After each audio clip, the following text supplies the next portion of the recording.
There we go. It's Kentucky Route Zero, friends. Not to be confused with Kentucky Fried Chicken. I probably wouldn't want to eat Zero, the highway. You know, I feel like highways in general are not something for human consumption. You know, I mean, just think of all of the like disease that you would get. Not to mention a stomach ache. I'm pretty sure that tar or asphalt or whatever else that they use to make highways is not good for you. I am okay. I'm sorry to get off to a bit of a late start, but dinner took a little longer than I expected, and I lost track of time and days. So I'm here now. I'm so proud of myself for being here. Hall of the Mountain King. Hello, Gundy Butt. It is. Hi, Weaponized Soul. Man, I'm sorry. I dove right in upon hitting start on my stream. But we're here.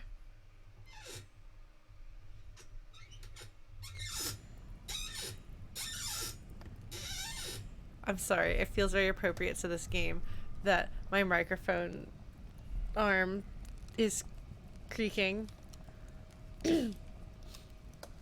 That's true. I would not be good at keeping track of time if I were underground in a cave.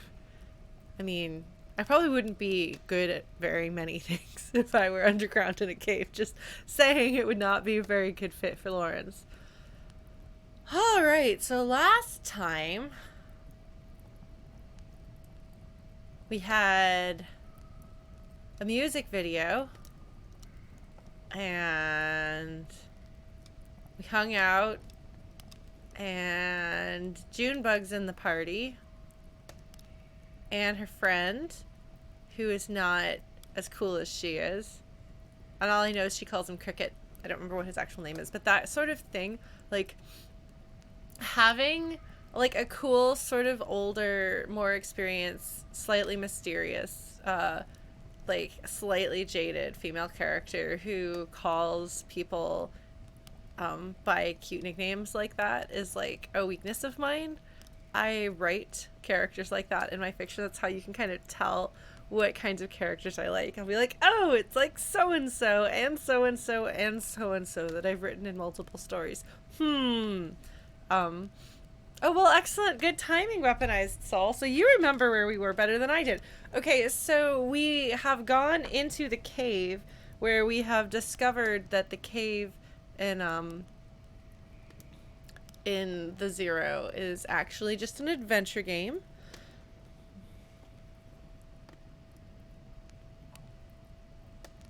Oh, was there other stuff I could have done? Was there optional stuff that I missed? Oh. I didn't know that I did miss stuff. I just went where I went. Because I didn't really have other stuff to go off of or see or do. Like, in the earlier section when we were in the Zero, like all of the optional stuff we had to have instructions to do. And we don't have any of those. Like, we don't have like a secretly things are located between these strange things. It's interesting. Now I'm looking forward to going around the Zero and having more context for more of the objects, because the objects are not random. And I kind of got that impression, because some of the objects seemed significant. But there's more that is more clearly... There's more that's more clearly tied to things the farther we go in the game. Like, the more objects we encounter in the story and the more characters we get to know, then the more objects we see on the Zero will have significance. So that's really cool. Especially because they feel really surreal and strange, and there is kind of a shared flavor of them. like, as strange as they are, and as much as that I'm not going to be like, oh well, clearly this is a thing and this is a thing and this is a thing. When you find something on the zero, you're like, oh I guess that fits, I guess, kinda. I don't know, possibly that's intentional planning, possibly that's just because it like emerged from the brains of the people who wrote this game. I don't know if this was like a team written project or what. I don't know anything about the team that wrote this game. Interesting. I don't think I follow any of them on Twitter, which is how I stalk and get to know indie game developers who make things I like. Also, hi, Demiurgic Pen. So we walked around and we talked to everybody down here. Oh, by the way, also Conway can walk just fine because he has a cursed skeleton leg that nobody else but him can see is a skeleton, glowing skeleton leg. It actually like lights up the area around his foot though, which, if we are to follow the rules of magic realism, as I have fought with others over, as I've referenced in the past, if it has an effect on other things around them, around the world, or in the world around them, then perhaps it counts. So nobody else can see it, but it does light up the area around it. It wouldn't light those things up if it didn't have some sort of effect on the world. So some part of it must be real. The magic is real. Stop fighting it. Yes, Conway's bones. I don't know if Conway's bones were made for walking. I'm really kind of scared about what's going to happen. Honestly, okay, yeah, here. Let's do the baseless brainstorming session. How does that sound? A baseless brainstorming session. So if this game ends badly, if we have a bad ending, then Conway is going to turn into one of the Distillery boys and he's going to lose himself. Through no fault of his own, literally none of it is his fault. Although, isn't it interesting that it's the Distillery boys who make the whiskey and he's the character, a recovering alcoholic, that if in some ways his alcoholism, if alcohol, his ultimate nemesis, is related to the thing that gets him in the end. That seems thematically appropriate. Or it's possible it will be an uplifting game and he will defeat the Distillery boys.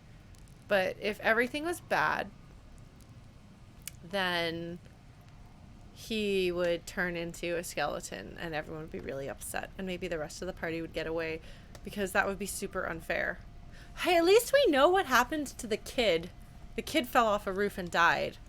It's just, sometimes you meet people who just have just a whole lot of tragedy in their lives.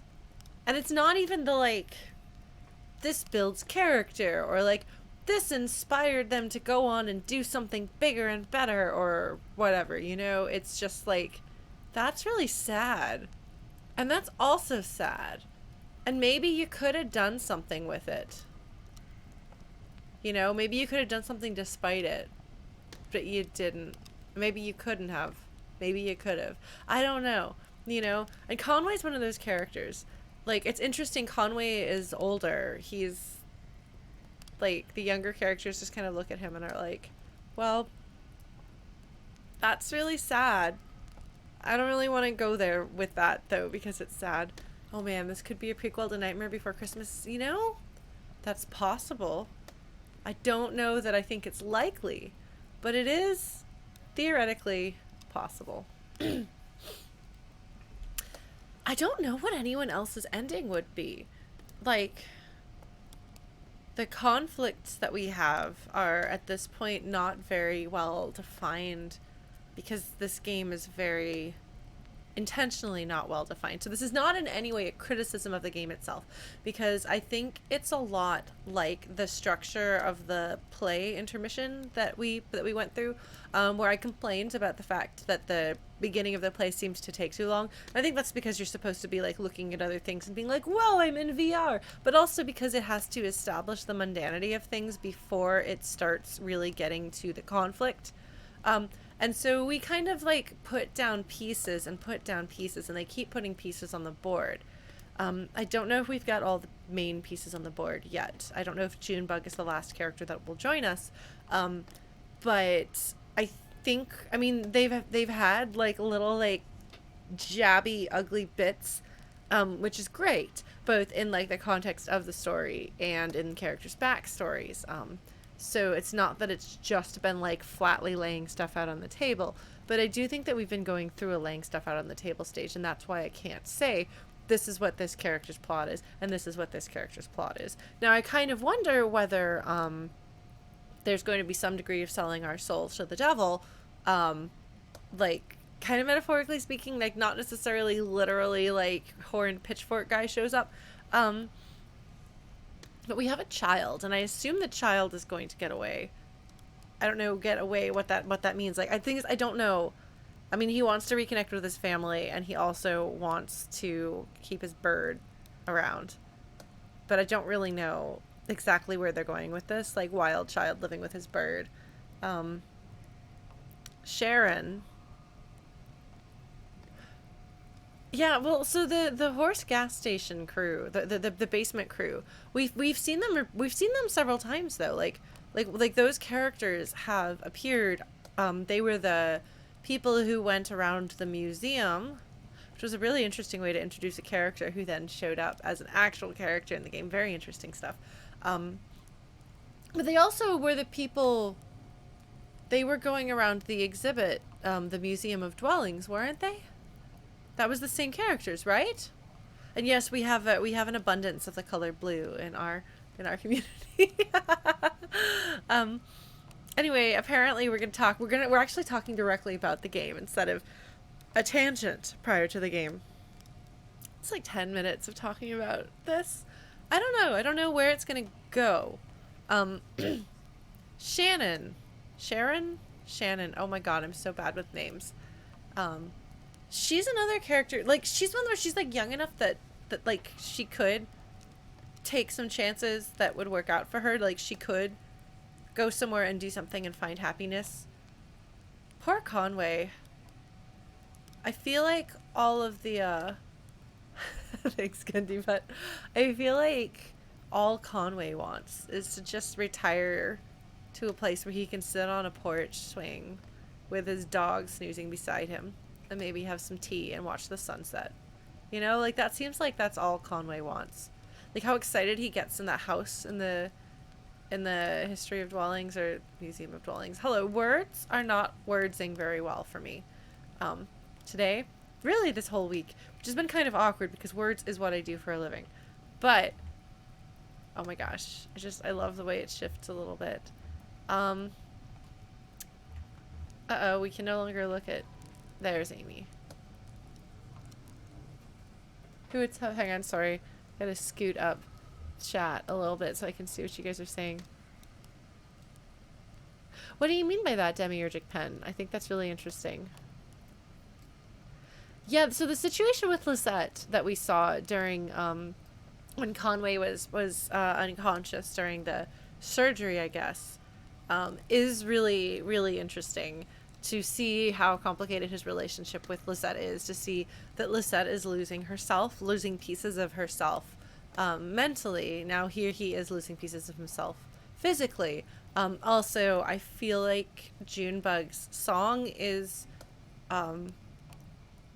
Lisette's song, I think, was what we concluded. We have a few sets of 3 characters, 2 men and 1 woman, with unresolved romantic issues. I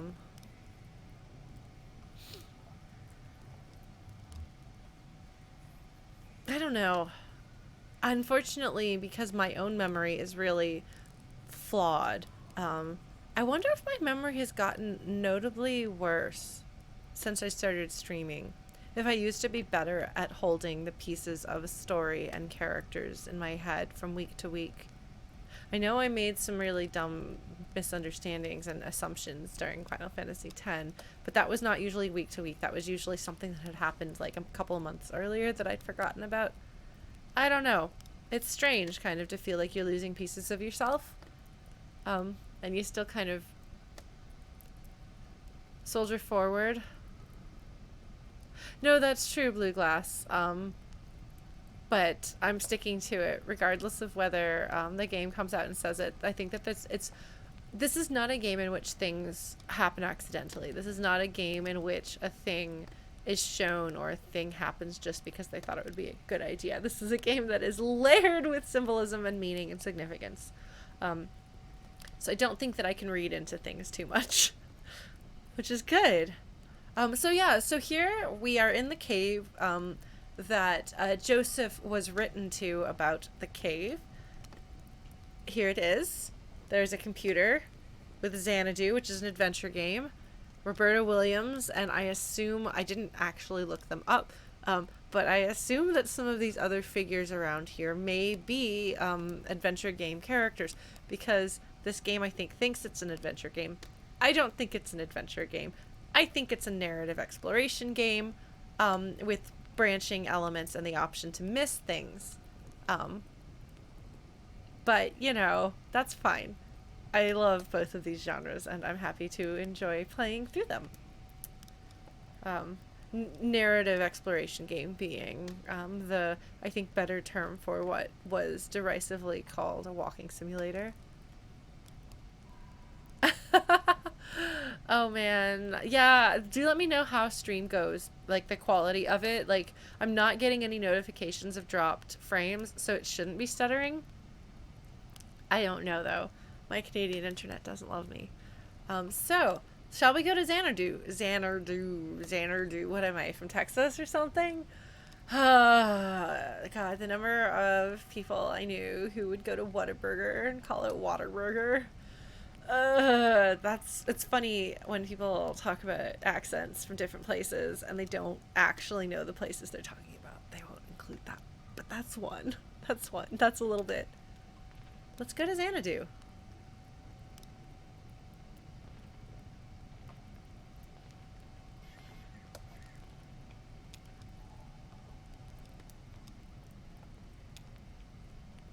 I thought I went to Xanadu.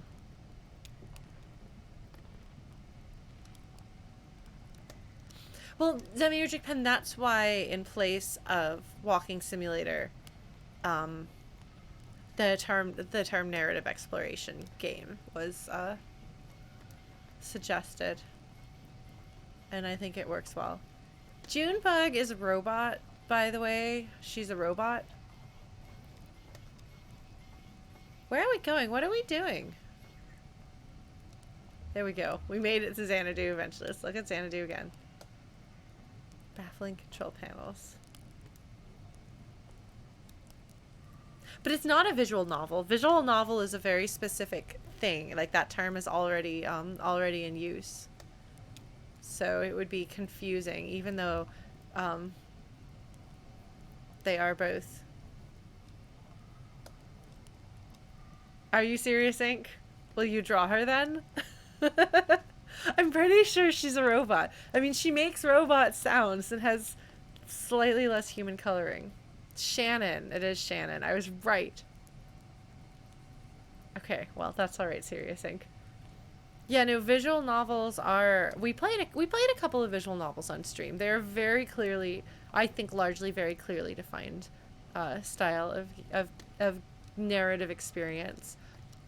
They're more like interactive fiction, kinda. Oh, wait, Serious Thing, did something go wrong with your eyes? I'm sorry. As a run key. Oh, man. This is gonna be before my time, computers. Alright, are you ready to go into another layer of surreal nonness? Like, we went from reality to the zero, which is another step away from reality. And now we are stepping one step even farther away from reality into a game experience. I have no idea what to expect.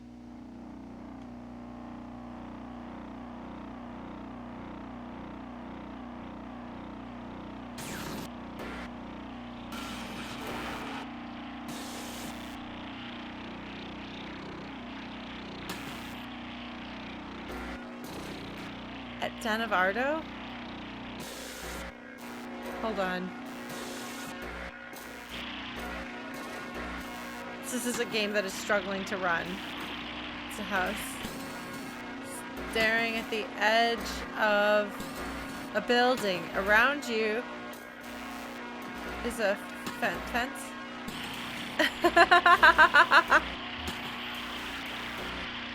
Shannon will fix it. Oh no, Conway. Standing at the road, small. Oh no.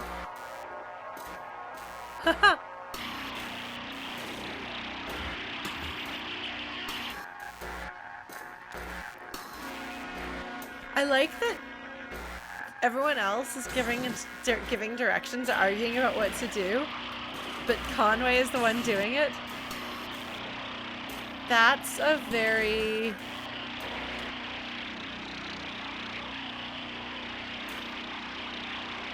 in blood quit.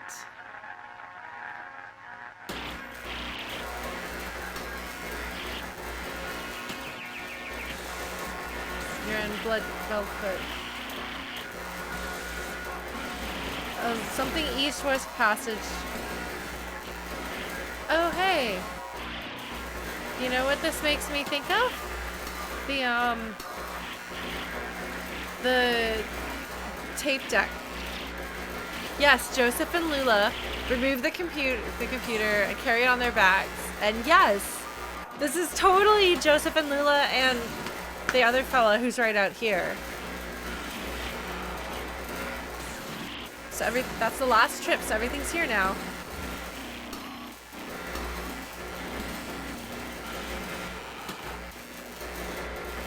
Donald. Something as well as the adventure. Look at the machine. The weed. The school music. It's all something to my voice, so we won't have to type as much. Joseph has his and punch cards. He's transcribed for the something he's to. Something to add the paper to the reader. All you've got.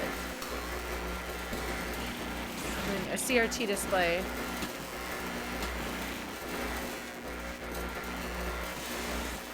Oh my god, okay, so Shannon's gonna use her TV repair functions.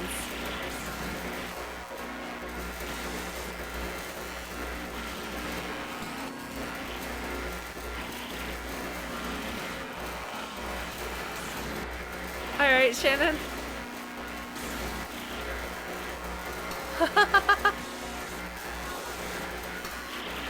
It's interesting how it's not just that the character does this, you actually do it yourself.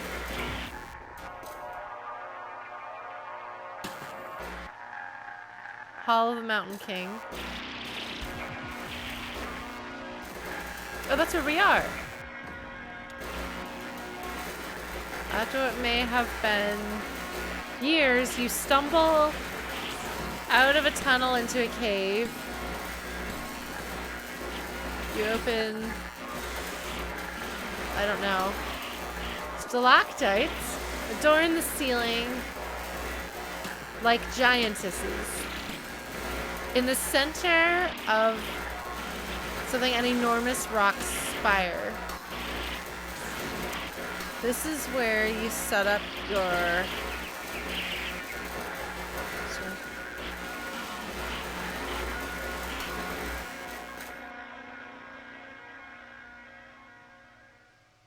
Huh.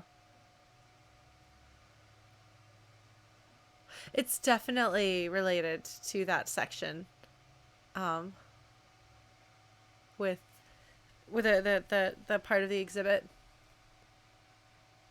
Equipment. Maybe so, yes. That would make sense. See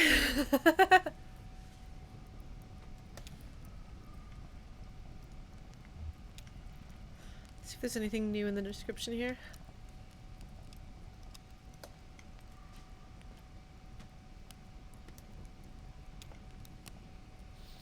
Well, let's go visit Donald.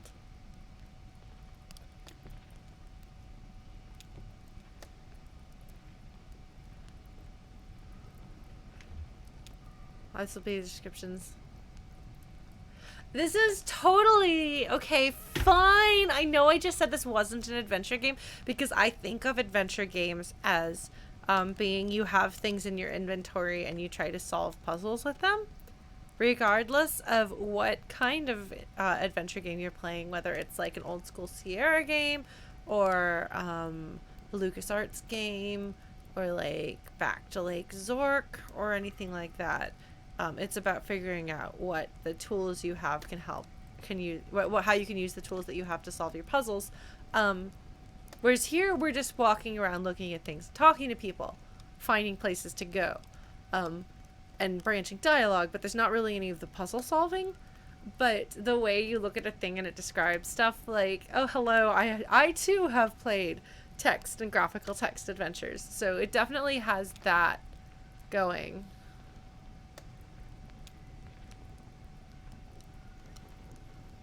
Oh man, my skeletal leg sure is creepy.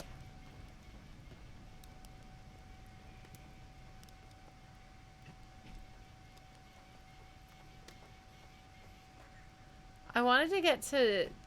Where is he? Did I do it wrong? I think I did. Okay.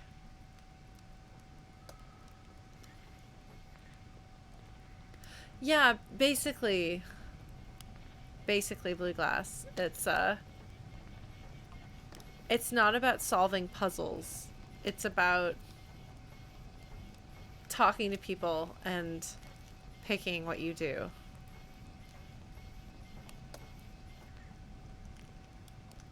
I think that's a good way of putting it, Stolen Light. It has elements of an adventure game, a text game, or a graphical text game, which those are different, and they have like a graphical text adventure is very clearly the next step of evolution from a text adventure, but they're not exactly the same genre. They have slight differences. Then you get IF, interactive fiction, which is, I guess interactive fiction is another descendant of text adventures, closely related to, but it departed from the inventory management puzzle solving and became more focused on the my brain just completely blanked. Oh yes, so doing away with the puzzle side of things and strictly focusing on the like words and dialogue trees and things like that. And yes, taking actions, choosing what you do, but interesting. Oh my god, so the Hitchhiker's Guide to the Galaxy one, my sister and I played that when we were kids, and we didn't know, because we hadn't read the book, that in order to not get flattened by a steamroller, you have to go outside and lay down in front of the steamroller. Well, we didn't know that, and if you haven't read the book, it is not an intuitive activity, let me tell you. So we would brush our teeth until we got run over by a steamroller. In our defense, we were like 5 and 7.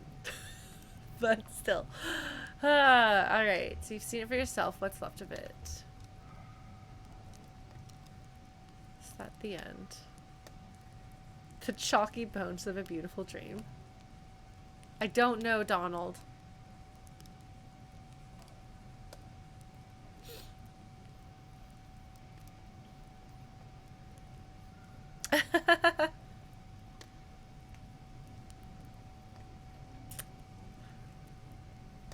Douglas Adams certainly had a unique way of putting together words and ideas. Let's see. When the strangers... Oh, no! Are these the Distillery boys?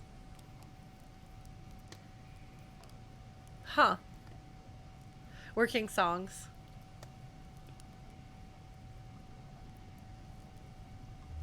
What did they look like?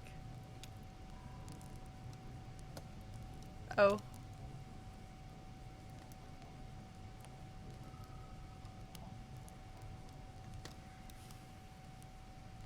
Oh dear. But they're not just the miners, but it's definitely supposed to be reminiscent of the miners and talking about working songs. Are we looking for her?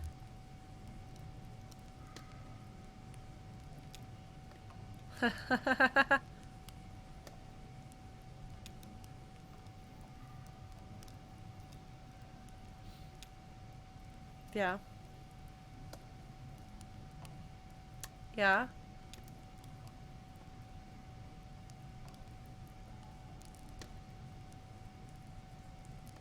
Huh.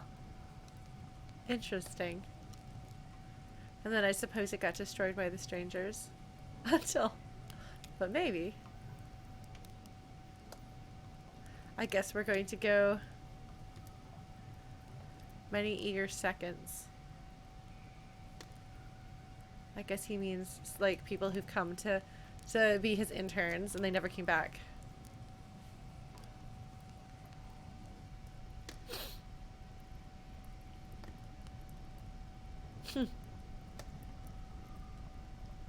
Just like the power of short sentences. This is, I think it's really important to realize, I, unsurprisingly, in my narrative voice as a writer, tend toward really long sentences. I really like the flow and beauty of words, and I have a lot to say. But having short sentences is incredibly powerful, especially if you tend to write long, rambly things. Push back the vines. Crawl out into the darkness. Watch your step. Like, the rhythm of it, the meter of it is very interesting. It really does kind of have a flow of poetry to the way the writing is.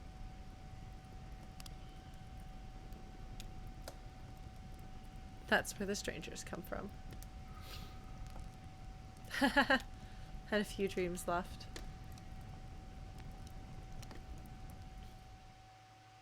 All right. Well, this is going to go badly.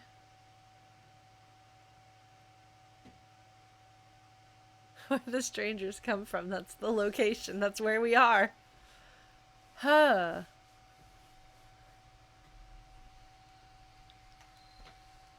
Oh dear.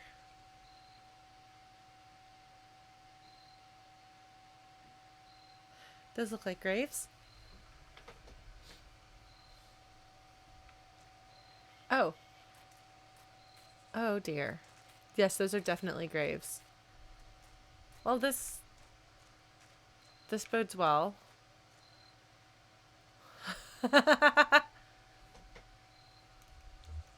That's right, the graveyard that's also a distillery weaponized soul. I had forgotten about that. Yes, you're correct. Shannon is not enthused. Why? That's not the reason, Ezra.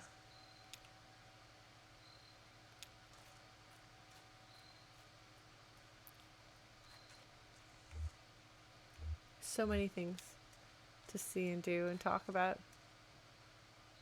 I wasn't really looking.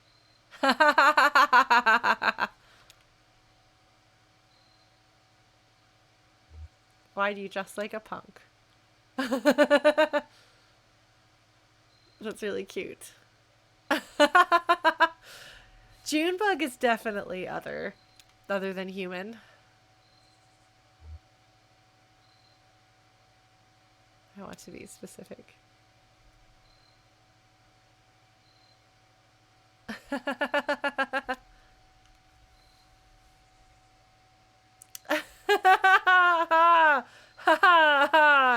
Junebug's a robot. What did I tell you? Half foot shorter and all gray, no eyes.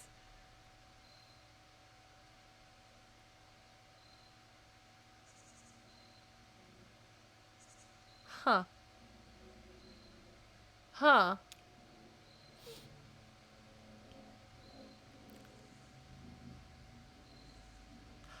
That's...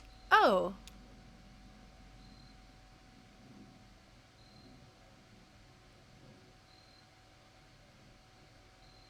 So taking what they were and making themselves out of it.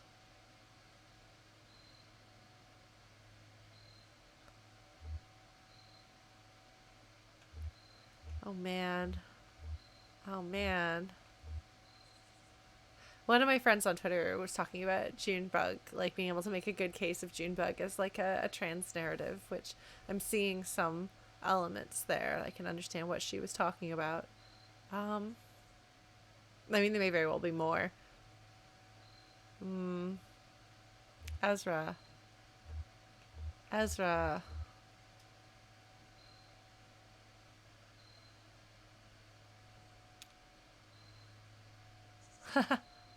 Nothing wrong with that. Oh, I didn't get a chance to look at anything. I just went straight for the talking. Well, that's alright.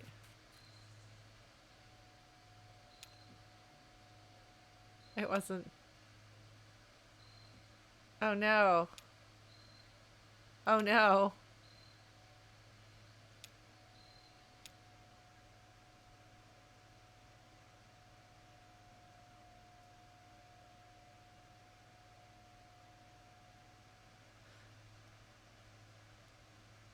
I want to know. I maybe don't want to know, but I want to know, you know? You know?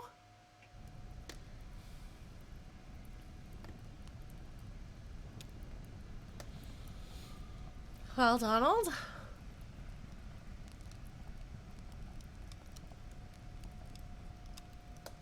Trace an orbit around the road and close the rest of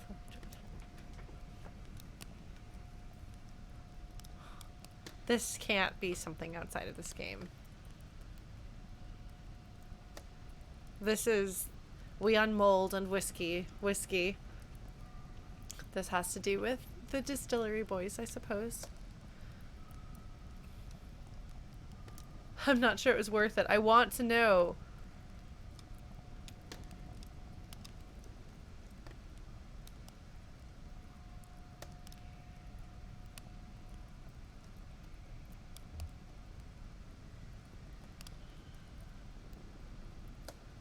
Oh, is it Gundy Butt? I had no idea. Really? Obviously, I've never made alcohol before. I do a lot of cooking and baking, but not really a lot of distillerying.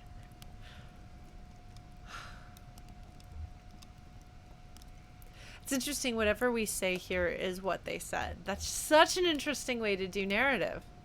I mean, I love it.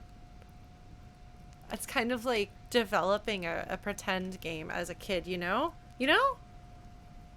Where you kind of shape it by playing it. There's actually a whole series, not series, but a whole category of games. Like, I don't play board games. There goes my lamp. Sorry, folks. I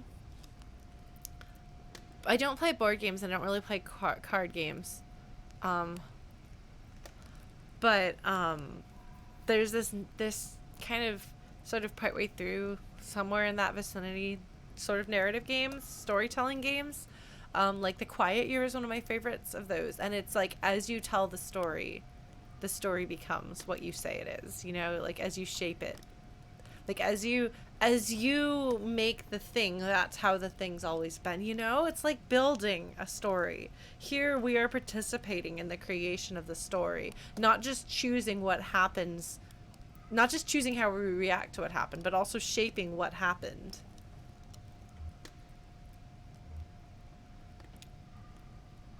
Haha. Huh. Something he could have done on his own if he hadn't. Alright. So now I'm Shannon.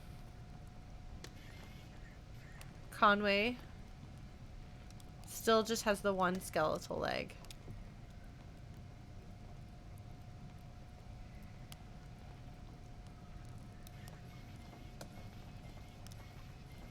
Trying to get to Xanadu.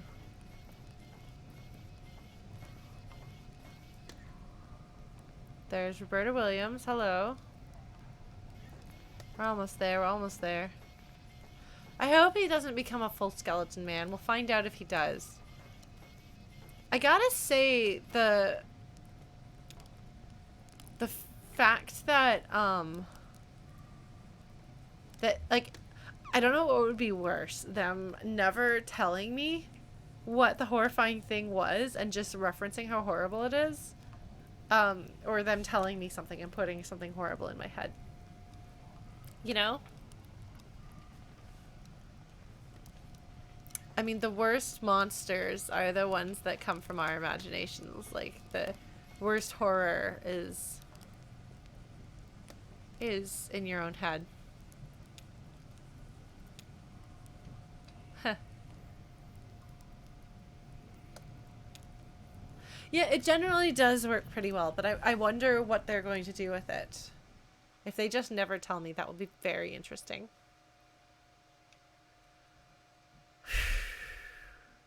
Scene 11. Xanadu. Oh, it's going to be Xanadu as it's meant to be, I suppose.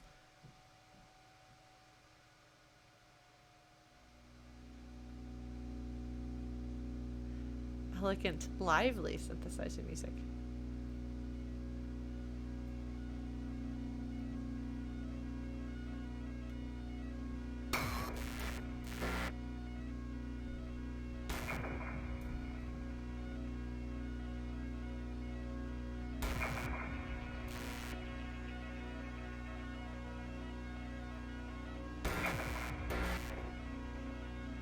At end of road.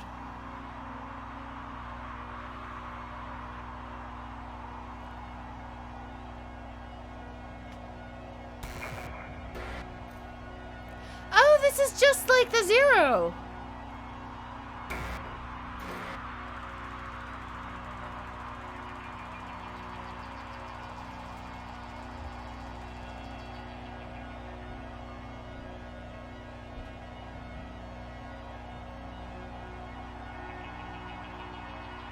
Sorry, I'm having thoughts or feelings or something.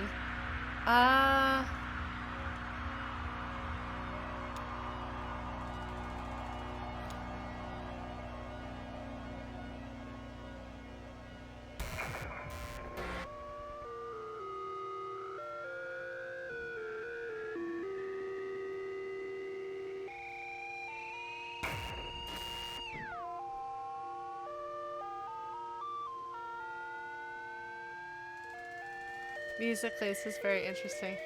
The storage shed for the National Park Service.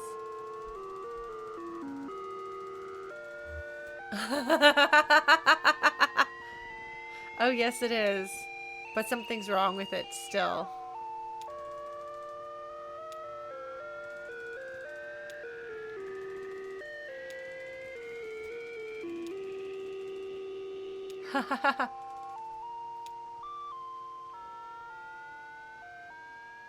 In forest. Everything's a little corrupted here.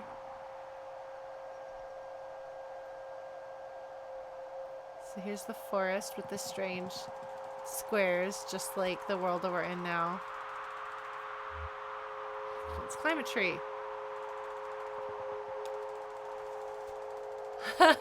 Adventure games.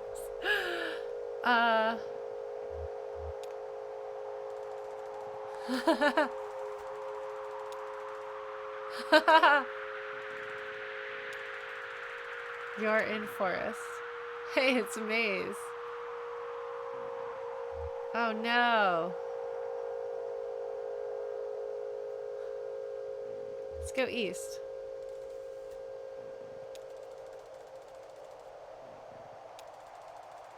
Lula.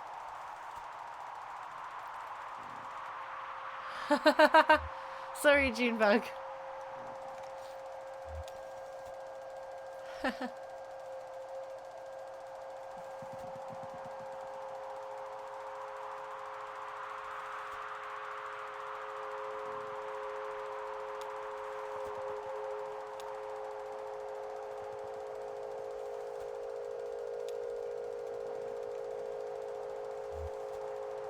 Let's go south.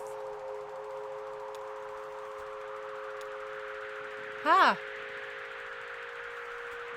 Ah, okay, so Joseph was blind at this time. Small great kitten. Does he have a cat? At the, I mean, he gets along well, I think, with dogs, but I don't remember him having a cat, I don't think. The gas station. Listen.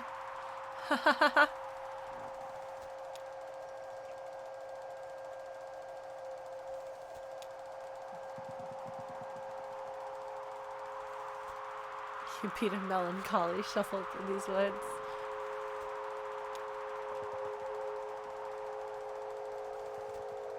An inborn filter for poetry.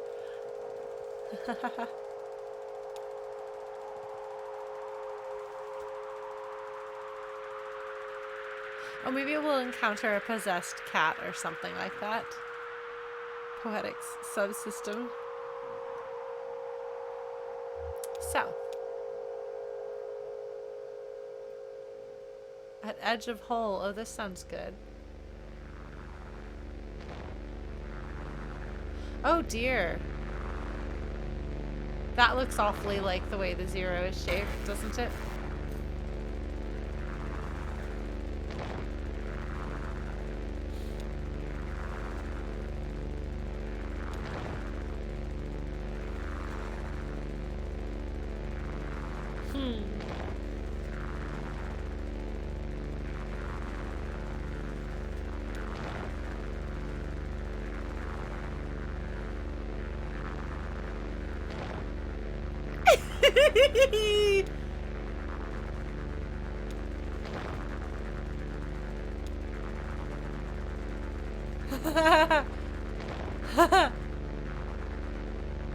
Oh, did you see the word zero has the zero treatment? At least we know there's no pirates. Shine the lamp into the hole.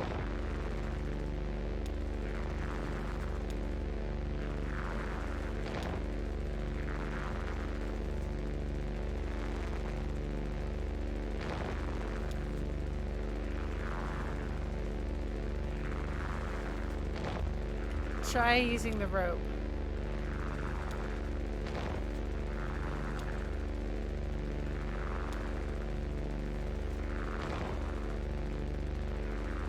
Ah, look at this. We didn't get ourselves killed. In bed quilt. Ah, that is... Why is it called bed quilt? It appears to be a cave. You all know how I feel about caves. I'm thrilled to be here.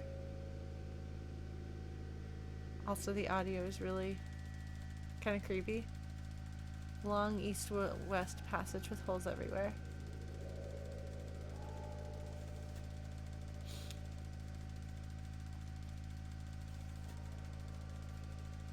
Which we heard. We heard this before. We heard this on the tape deck.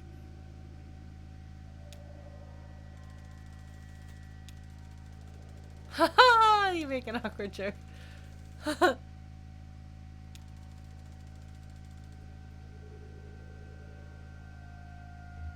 Thanks, Ezra.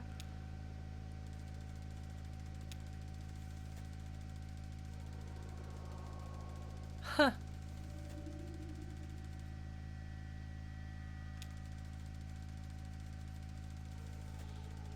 Oh no. No.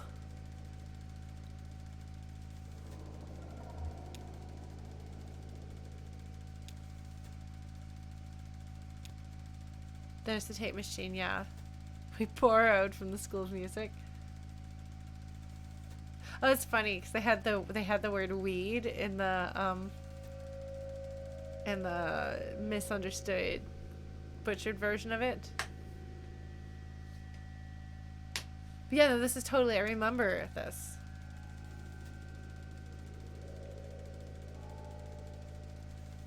Typewriter and the paper tape reader.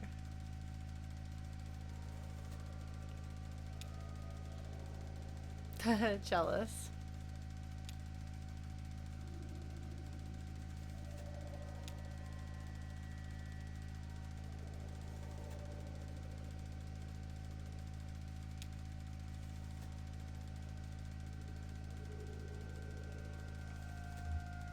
Let's help Lula.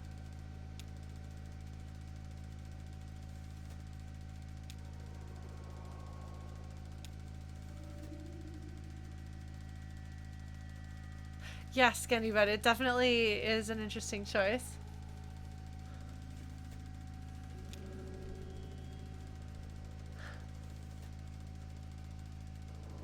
Huh. You can elaborate on that, Lula.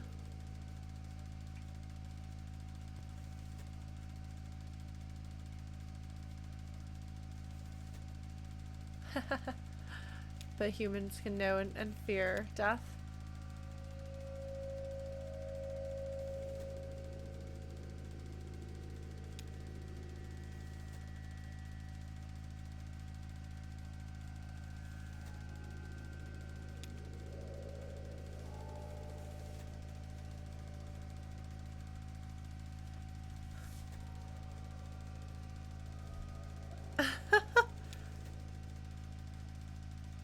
What an interesting observation. This is a deeply uncomfortable thing.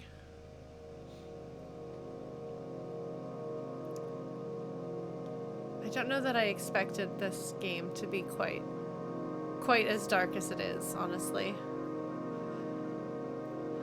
Which I seem to be consistently surprised by how dark some of the indie games that I've played are. Like, I didn't know that Oxenfree was a horror game, for example.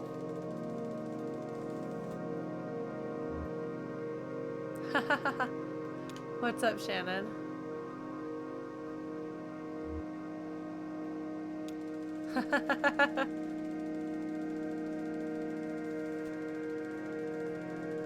Uh-oh. And then mud.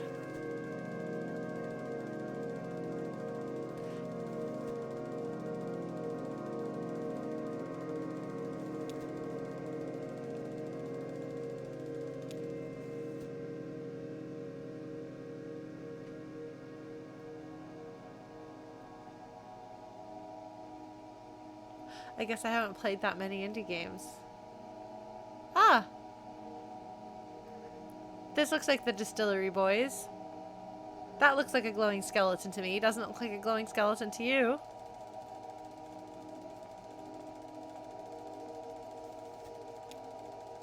Strangers are here.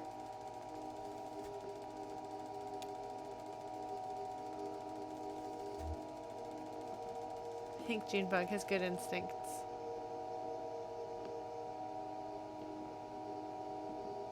But I also really want to know. I have to remind myself that here in the real world, this Lauren doesn't have, I'm okay, I'm safe from the Distillery boys. No, this is not a game that sells itself as being cute and tricks you into thinking it's going to be a cute experience. Oh no. Huh. His awful gaze. Oh no!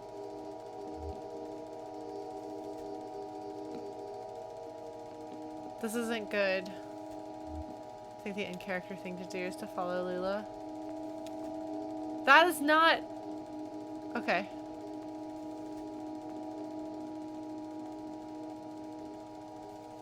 I should have followed Joseph, though. Joseph is the one who could have used some help. No, that's true. Don't split the party.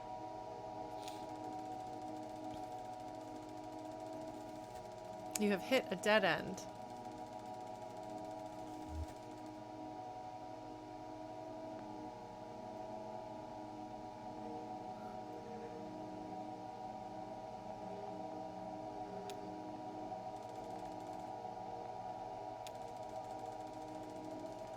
No, that's not what.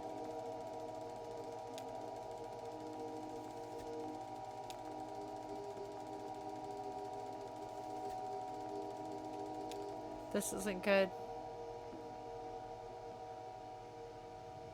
Did we make it back to bed quilt?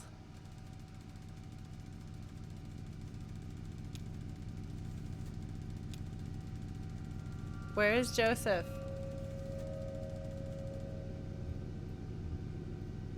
Search for him.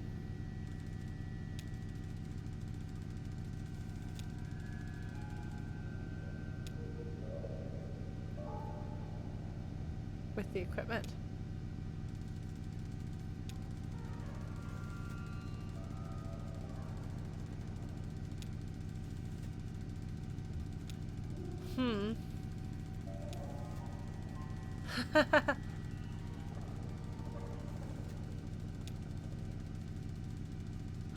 Ah!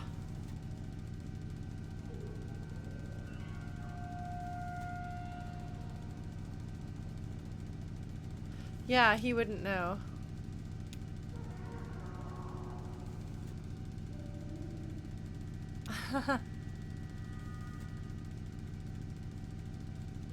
The zero. What? How long were we? I mean, it's not a bad idea. To use the left-hand rule for mazes. To pick up garbage. They deliver mail, they go to work in church. It's interesting because, like, those are, like, the most mundane examples of a functional society, you know? Like, picking up garbage, delivering mails, going to work, going to church. Like, that's, like... You know what I'm trying to say? Ah, so this is gonna tell us what it's like. Weird images. A television, a scarecrow, a crystal, a feather, a sandwich. These are all the same ones that we've seen.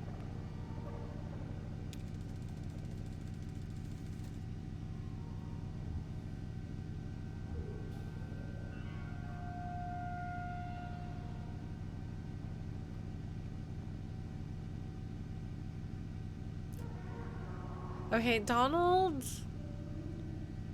Actually, I don't know which of these two he would be more likely to talk to, focus on. Probably Lula. But I also want to know more about the zero. But I also want to know what the deal is with Lula. Ask Lula what is up.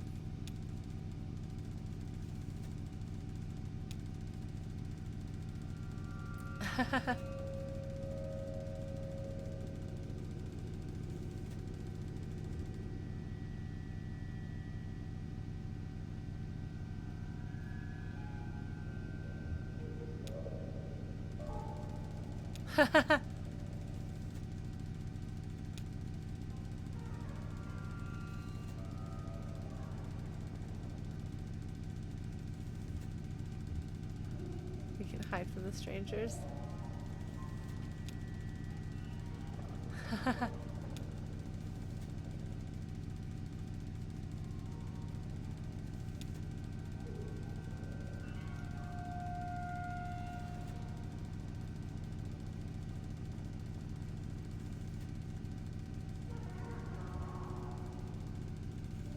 Why are you taking your station wagon and going down the zero? Why did you do that, Lula? Hey, Carlo. I've played the first game. The first to the moon. I have not played the second game.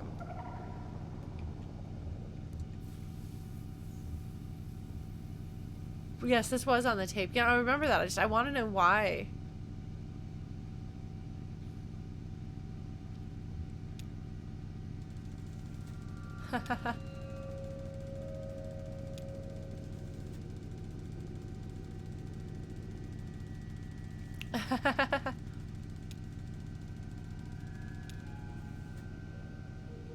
This doesn't really seem like an oracle. This seems like what we have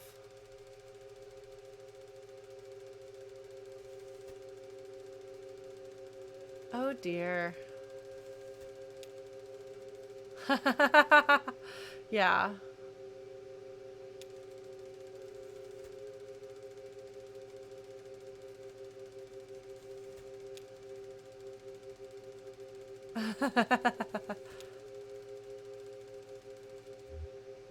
Vain.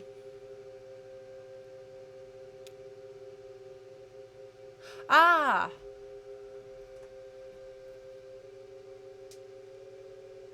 Looked like he was about to storm Troy. He made everyone call him the Colonel. Yeah.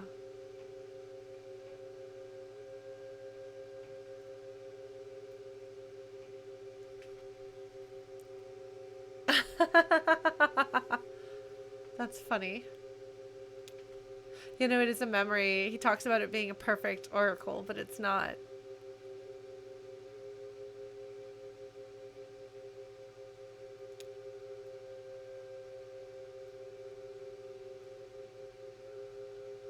Huh.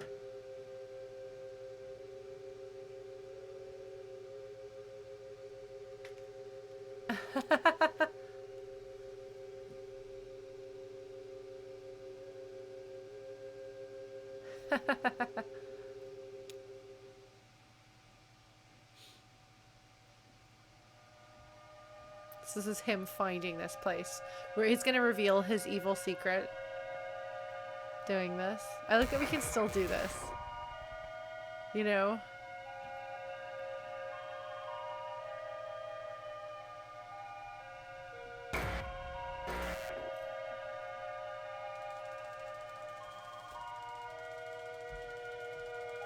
What may have been years. Like grotesques. I think I thought that was goddesses. I was wrong. Or giantesses. I thought it was giantesses. I was wrong. An enormous... I actually did pretty well with this. Establish your legacy.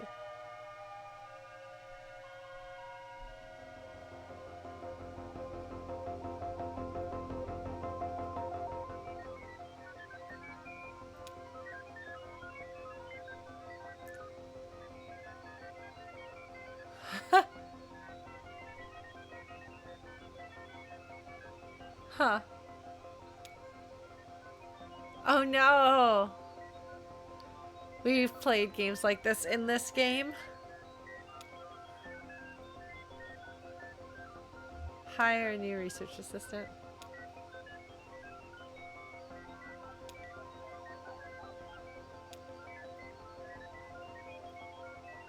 Let's hire another one.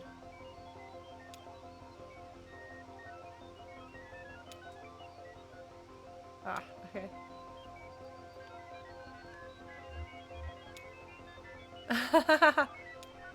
Management sim. Let's try debugging.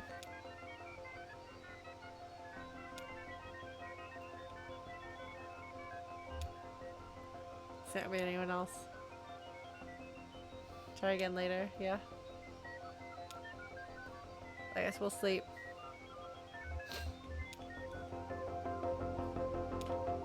Time passes. Huh. I guess the library sciences guys, maybe.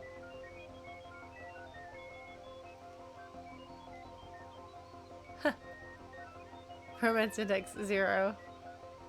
Oh yeah, the mold coverage is gonna get out of control here. See if we can hire another research assistant.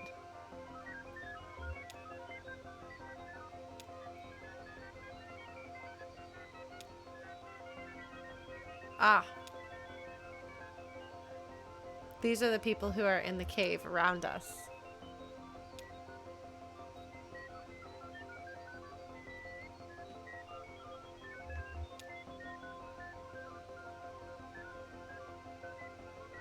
One.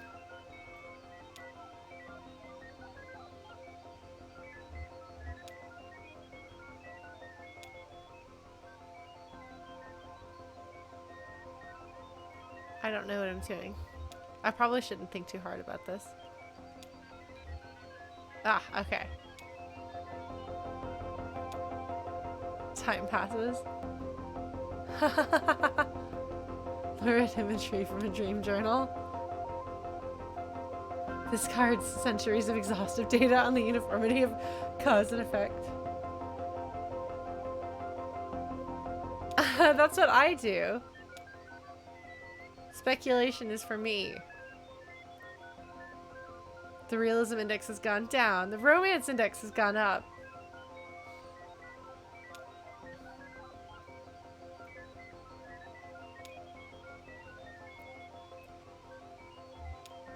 Oh, I should have had them type in a specific phrase. That would have been an interesting thing to see.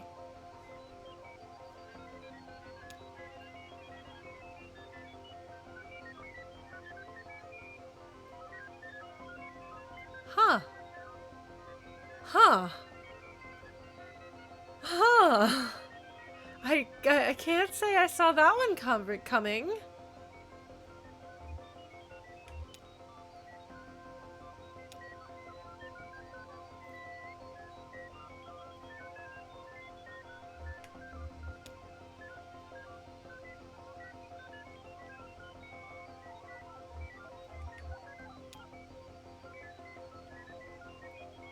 No, she's not.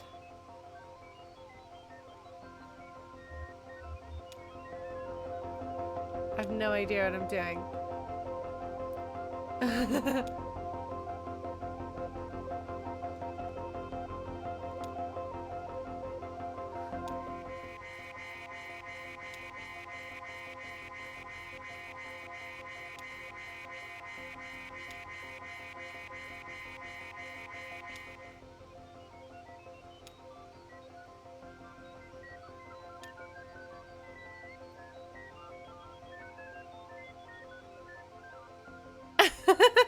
That's okay, DeviantArt. I've been playing it since the beginning, and I'm often a little confused.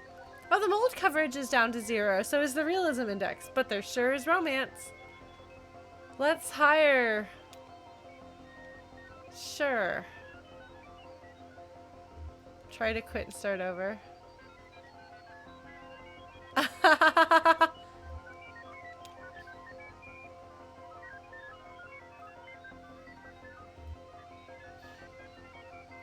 Oh, interesting, Gundybot. No, I guess I didn't get that. At least if I did, I don't remember it. But we're gonna hire Roberta, who studies fairy tales. That's very cute.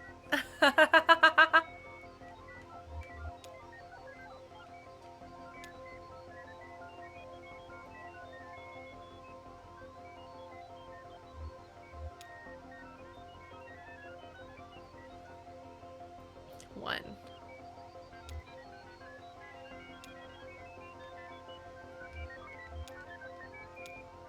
Okay.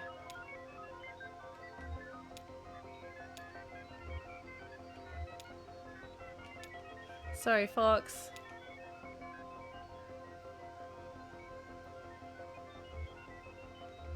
I don't know.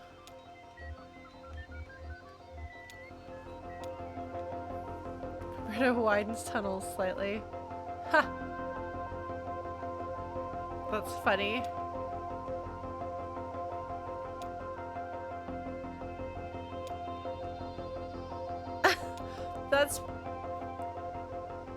That's what I figured, is I figured that this was going to tell us what happened to Weaver.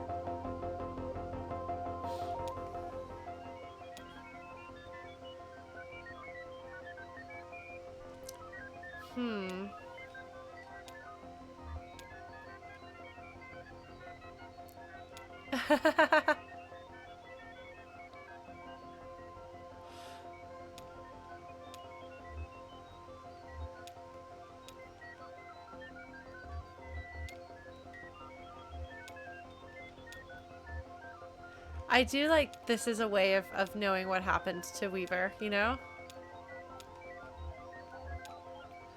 Hope you guys don't mind that I'm like actually sort of doing a thing here. Kind of. I've never been a weird in math. Math is pretty weird. Roberta transcribed experiences. Craig had ideas. Amy had ideas.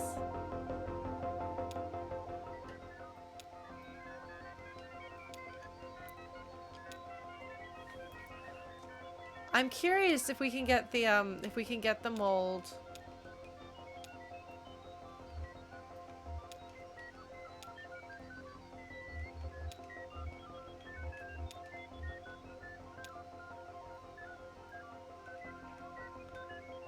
Like, I'm wondering if there's gonna be more story.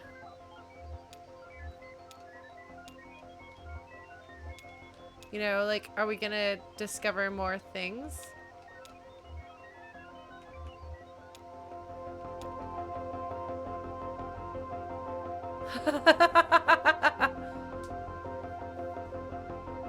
The horrible leathery tumbleweeds.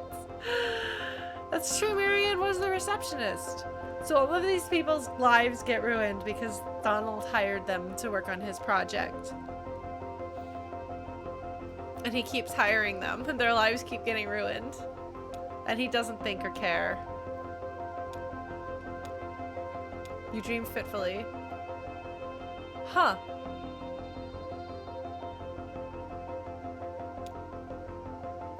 Oh no!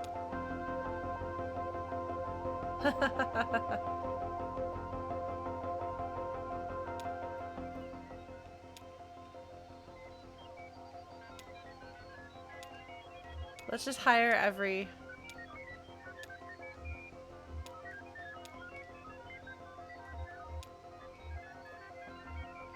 Let's do all 6.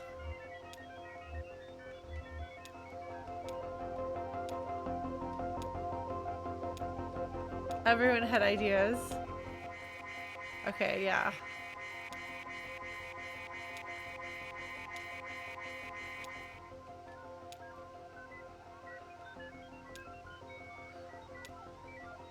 See how many assistants we can get. University message boards have been discontinued. This is not good. 3. Let's assign the other 3 to here.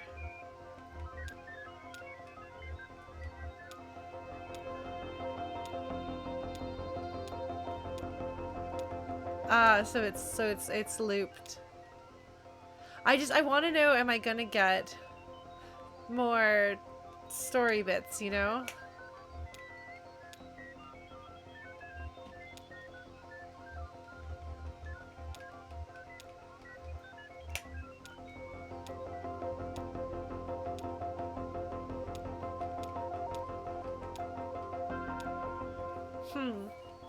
Perhaps we just give up at this point.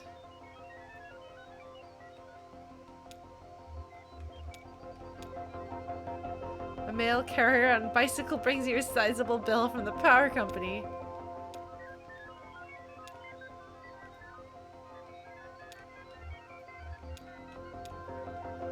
Prepare a nutritional meal of boiled cave moss. A salty, translucent paste you've harvested at great personal risk from stalactites.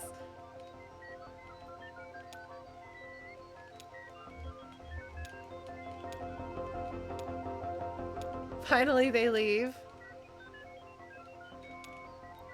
So they definitely are taking the mold.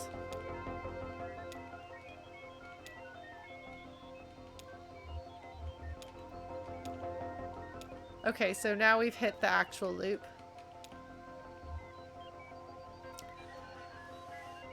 I don't know, Gundy, but that sounds kind of like the worst thing ever.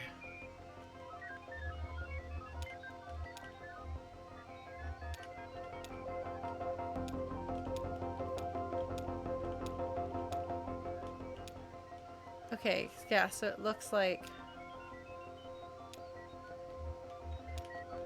then the intruders come anytime it gets to 30%.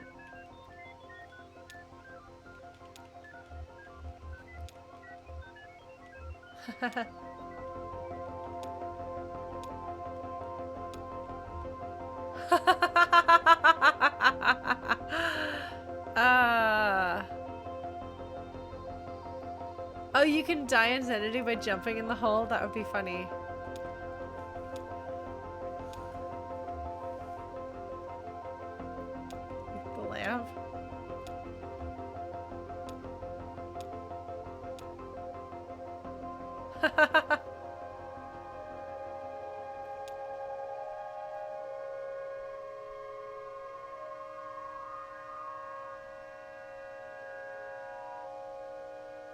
Huh. That is not good. None of this is good.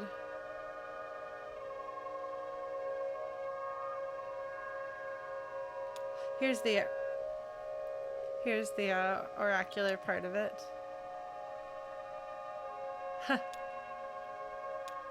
Yeah. I guess Lula will be here tonight.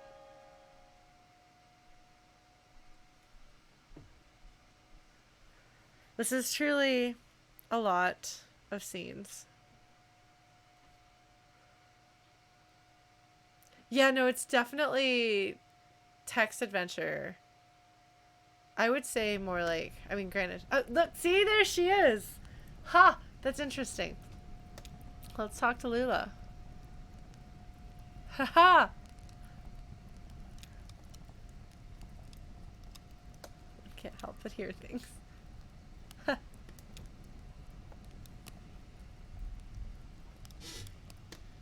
Huh.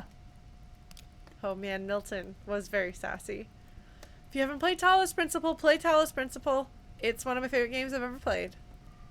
It's a bit tediously sentimental.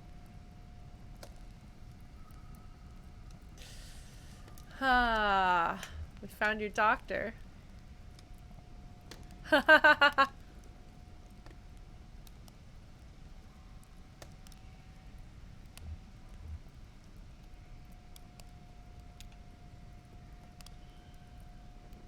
Hmm.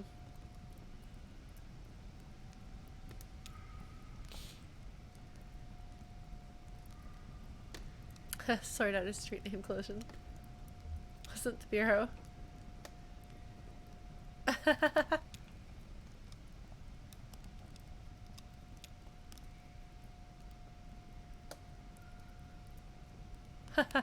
Therefore, it's not going to be kept privately.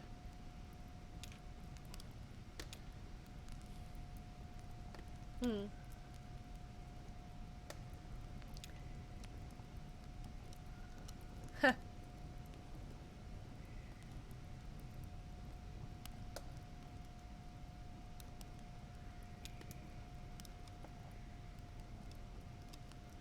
Ah, she knows.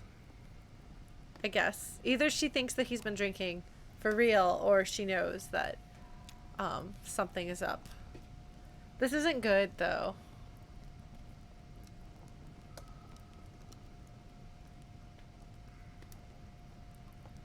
Looks like we don't get to interact with anyone else again.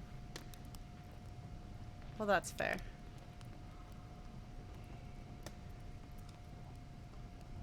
Lula does not seem to have any affection for Donald. Oh, hello, Roberta.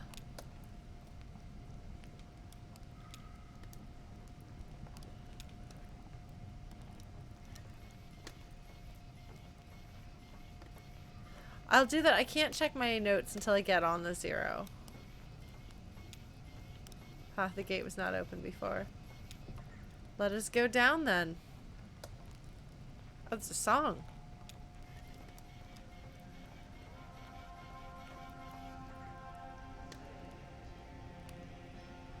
She was starting to say good to see you again, but then she changed her mind about it. And I thought that was interesting. Perhaps because good to see you again is what you expect someone to say in that situation, but it's not actually what she means. Hiking backpack, empty wine bottles, and library books. You can see them performing there in the back. You see that?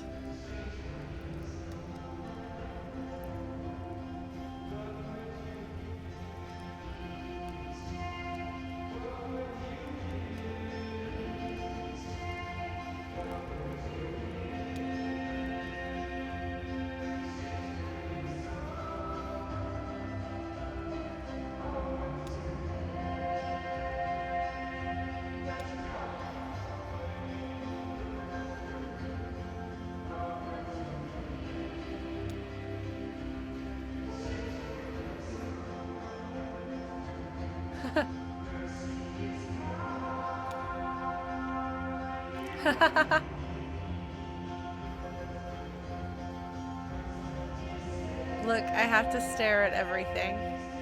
Oh, my puppy's down there.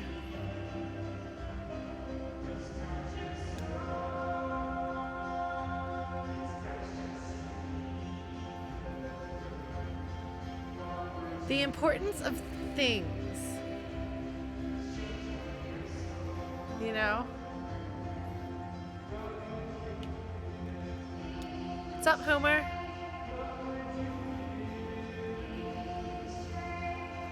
That's Junebug's friend there.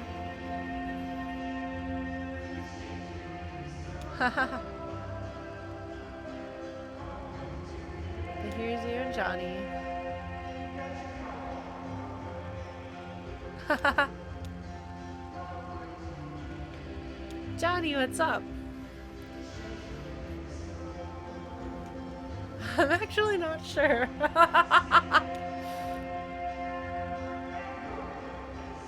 Oh, I love this music. I thought that the flavor of this game would be something that I would find familiar, but it is not. They are ready to leave.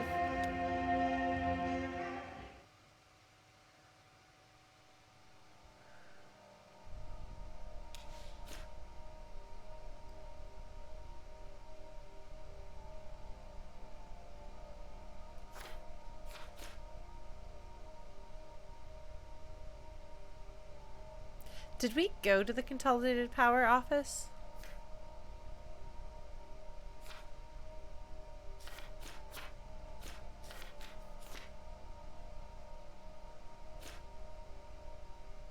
Not yet, okay.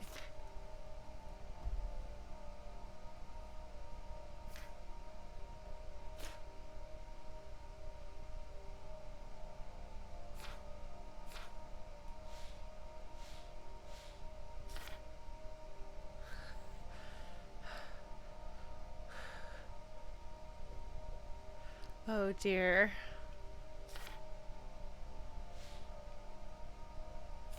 Oh! Shannon Marquez, this is her book. Wait. Oh! Okay, so this is Shannon's notes.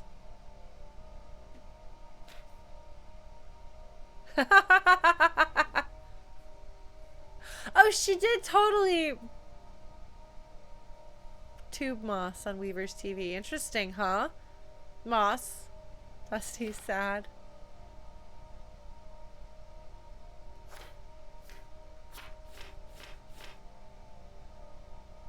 So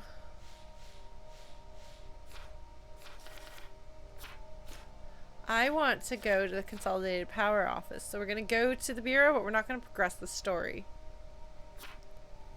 We're going to get to the Bureau, and then we're going to go to the other places. Because I'm a stubborn butt. And I don't like to progress the story. This might not be my best idea ever, but whatever. Man. Counterclockwise, that's this way. The cathode ray, then turn around. The cat carrier. Aha! Oh wait, no, that's clockwise. Never mind. The backpack. The lantern. These are all objects that we saw.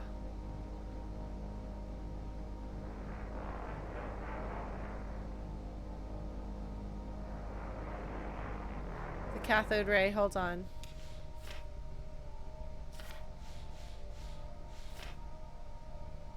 Then turn around. Till we get to the Bureau. We're not going to actually go to the Bureau. The tape recorder. No, we're not actually going to drive into it. We're going to see it. And then we're going to go the other directions. Because the only directions that we have are the tape recorder. We're going around in circles. We are. Okay, fine. So we'll do the cat carrier. We'll go around counterclockwise until we get to the rope. The cathode ray. And then we go this way.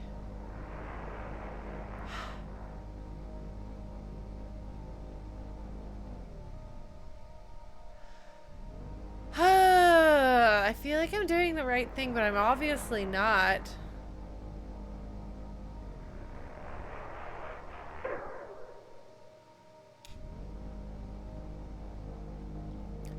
Turn around and then, here we go. Here we go. We're back onto the primary zero. The anchor. Have we gotten to an anchor yet? I don't think we have. The feather.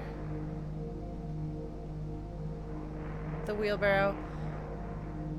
Honestly, this feels more ominous now than it did when I first showed up.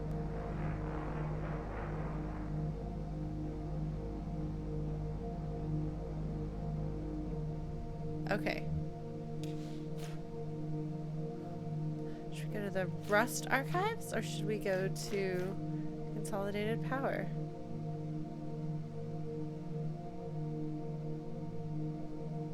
Head clockwise for quite some time. Okay, so let's do the Rust Archives first, because that looks like that's going to be a shorter drive. Clockwise to the anchor, counterclockwise to the whirlpool. Okay, so we're going to go clockwise to the anchor. This is clockwise.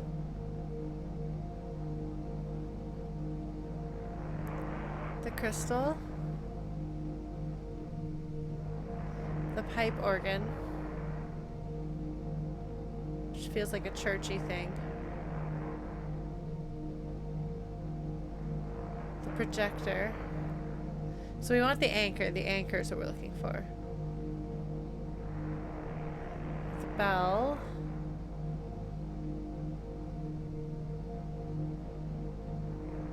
The tree. No, I love that the places, or that the things are all things that matter, or that exist. Okay. The sprocket. The anchor.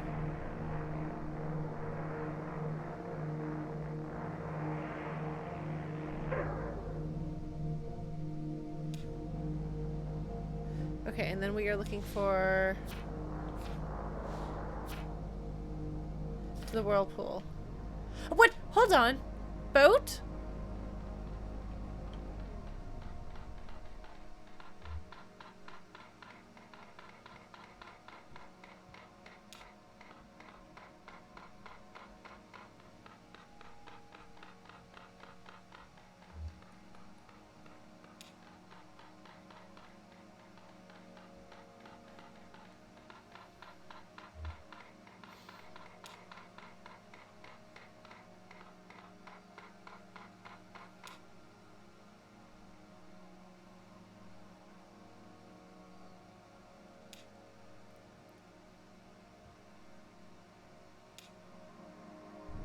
Huh.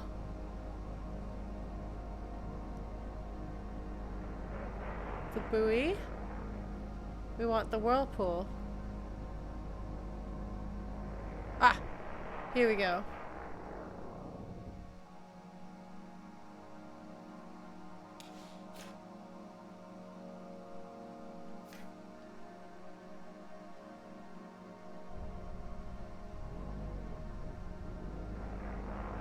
The propeller.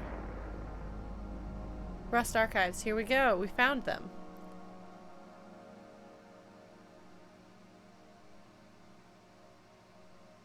Oh, he might be Helios. Shannon enters alone. Angular flourishes in glass.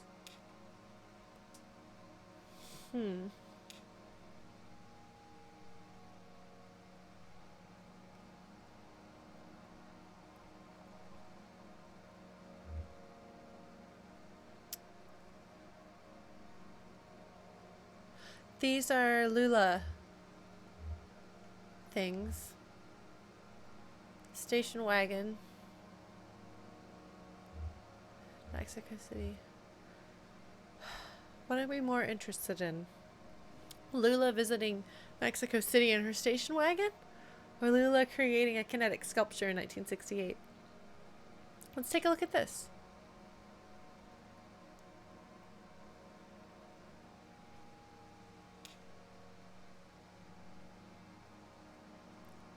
He said, this is the Rust. It is literally the archive of Rust.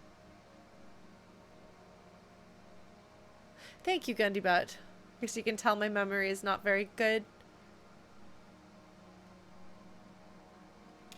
It's literally, these are rust. Muddy brown flakes of rust. Huh.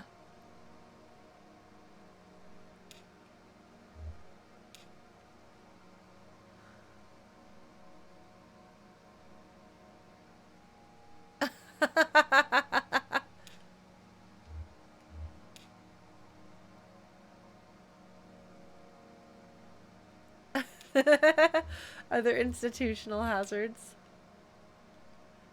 Alright, let's take a look. Hooded station wagon. Huh. Pools of dew that had accumulated in dents.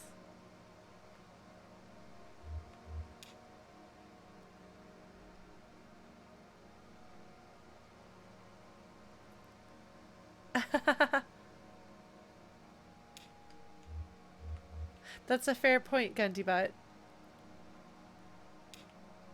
That's why apartment complexes that have the gated entrances. Because the thing is that there's never actually, like, they're never actually locked, and people always let people through them. They don't really make things safer. I had friends visit me. Pretty much the only time that anyone's car has ever been broken into visiting me, or me, was in my gated apartment complex in Dallas, so...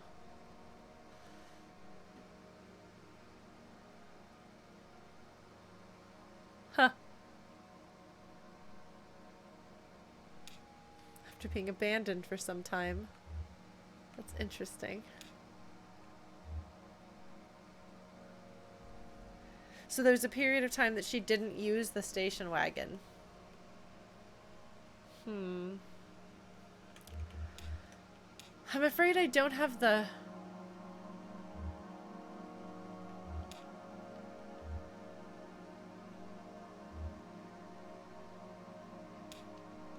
brain capacity to solve everything myself, to think of these pieces. Okay, head clockwise for quite some time until you reach the scarecrow. Oh, we've found the scarecrow before. She did really like Mexico City. Oh, so I guess the implication is that she didn't need a car there. Wait, what am I looking for? The scarecrow. The scarecrow. Don't let me forget the scarecrow. Not the scarecrow. The staircase. The scarecrow. Uh-huh. My head hurts from trying to think through things. I don't know. Is that a different path I could have taken, actually?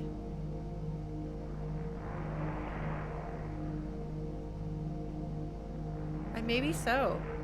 So there's the anchor. Scarecrow's gonna be a ways off.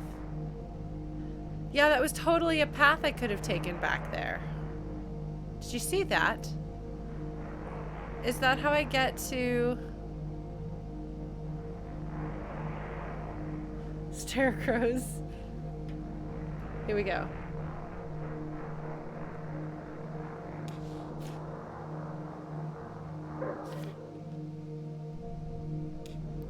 And then go to the bat feeder. Oh!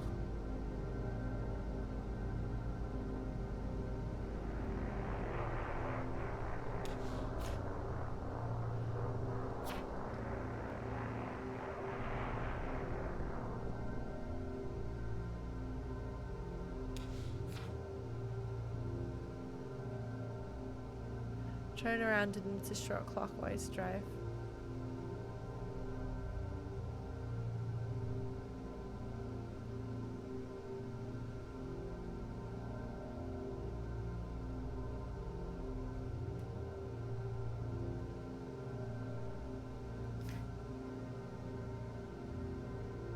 So then go clockwise and it's on your right. Here we go.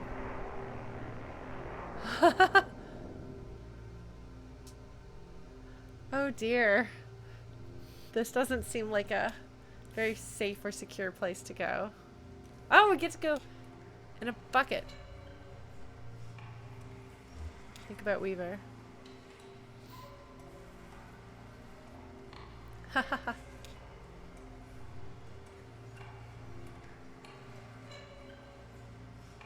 Oh no!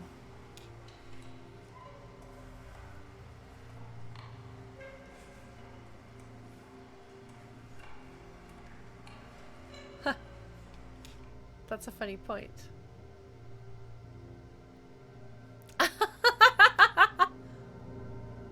That's at the casket, huh? I'm really curious about that. Just a big puzzle.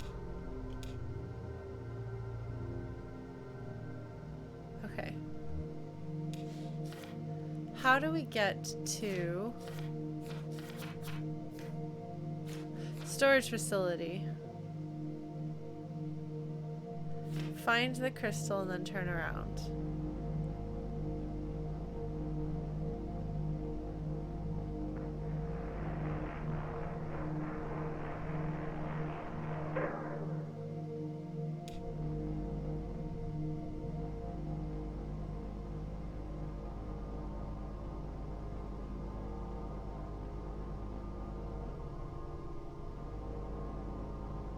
There we go. Let's see how this goes.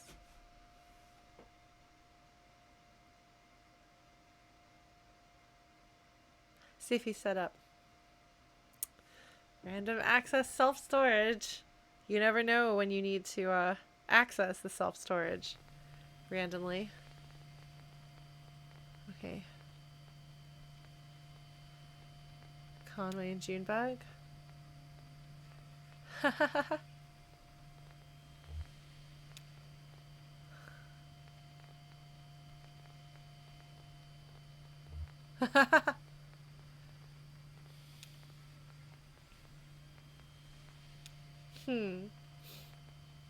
What's up with Mary Ann? We have a Mary Ann in our community. Should tell her that she's in the game. That's totally Carrington there, though. See what he says about this. Yeah, he totally is.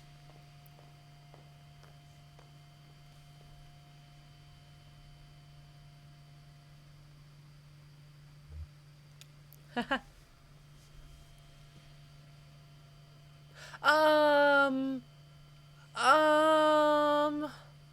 pretty sure turpentine is not good for you. You don't use turpentine for watercolors, you use turpentine for oils. Oh, that's true, because the compartment where the others were. Right, Beth, I use turpentine to clean your brushes with painting, and it's not that you drink turpentine. Like, you have to be careful and be in a ventilated space. That's not watercolors, though. Watercolors don't give off fumes, and watercolors don't use turpentine. That's part of what makes watercolors so great. Oil paints. Okay. You said watercolors earlier, honey. It's not the same thing. You're confusing me.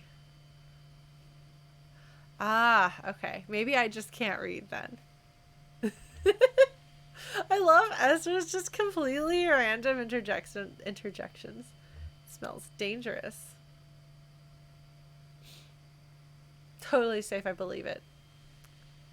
What are you painting?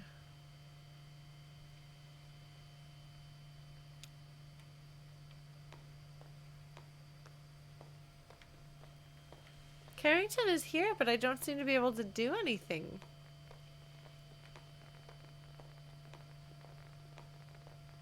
Look at that glowing leg. That doesn't look good, does it?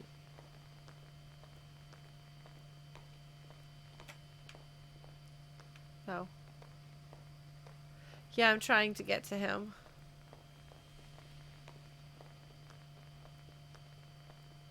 Carrington, I see you.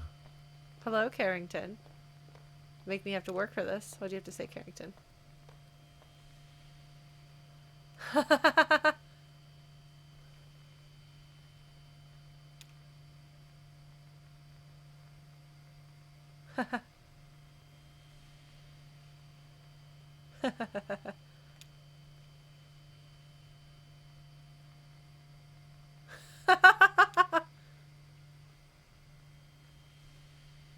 I'm glad he approves. After what?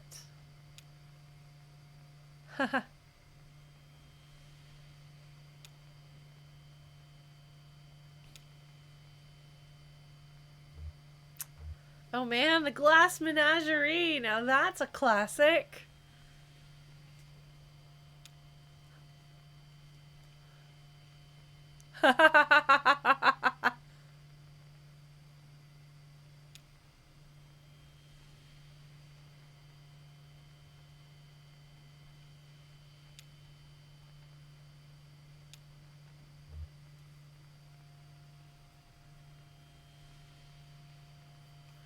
Oh man.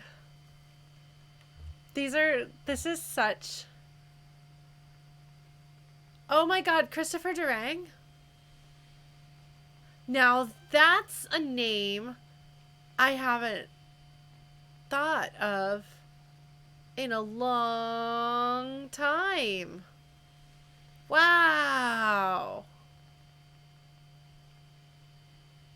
That like takes me back to like 8th grade. Huh. Wow. Yes, I was on my school's speech and debate team, and by that I mean I didn't debate anything, so I badly performed badly. Um the what were my events? I did yeah, well, I feel like most of his stuff, I mean, he was like a staple for high school, like middle and high school.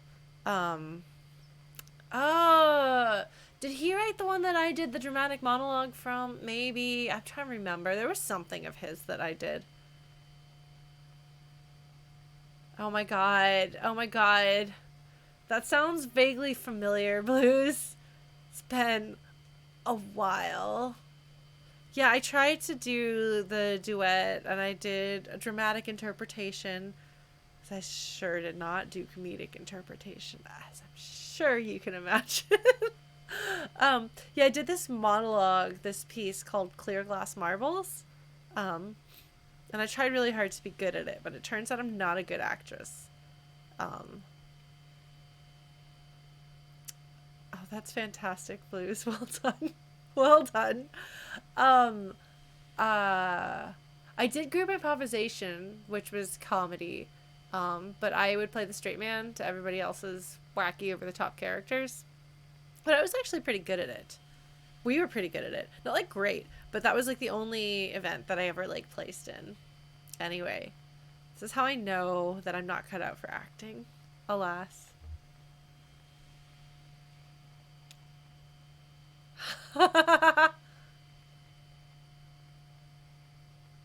Carrington's gonna love this.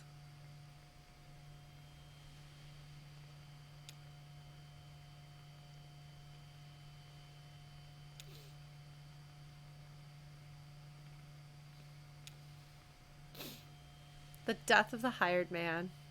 Death of a salesman. We're gonna have a reference to some good old Arthur Miller here. They get distracted. Actually, I'm gonna wander back over to my people. God, that leg. Conway, are you gonna lose yourself?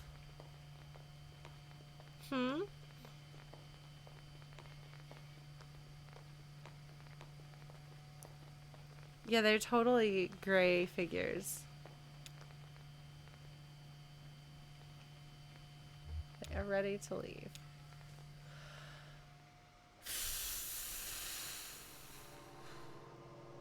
Alright, let's take a look at our book. Take a look. It's in a book. It's Reading Rainbow. Hmm. Mm. Mm. Mm. Mm. Do wonder what the Dogwood Drive is. So we've done everything here.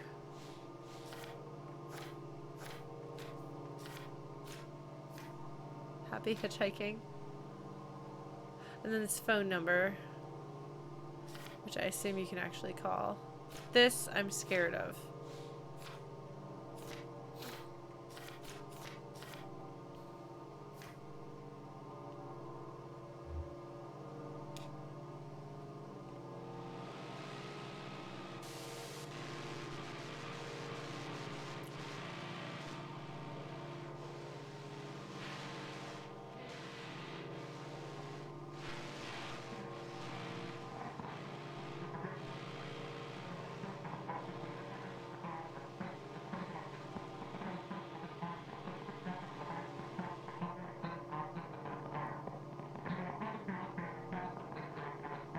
It sounds like a voice, doesn't it? It sounds like someone talking, but you can't understand a word they're using.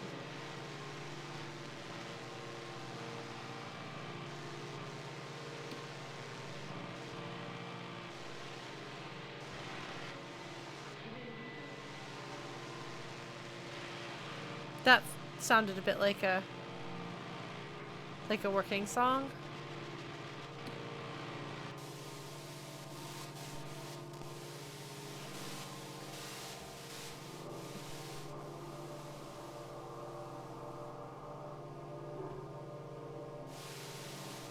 I'm like tilting my head as though I'm like leaning closer to the radio.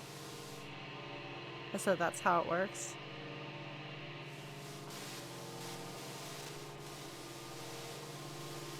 Not hearing any songs.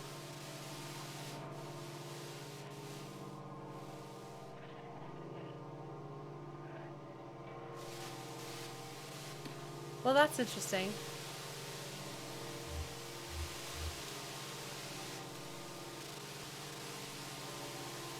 All right. So I think that's all I have at this point. Did you hear it?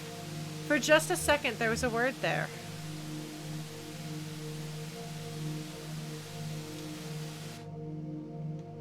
Ooh, it certainly is annoying. That it's an unpleasant sound. All right, friends, let us do this. Yes, no, I imagine that the reception in underground plus like surreal, not real world probably doesn't have the best radio. All right. All right, all right, all right. Let us progress the story. Gundy, but that's funny. Hey, 14, like Final Fantasy 14, the MMO that I need to play in the next couple of days, or else I won't have played it at all in a month. That's not good. I promised myself I'd play it more than once a month. Homer!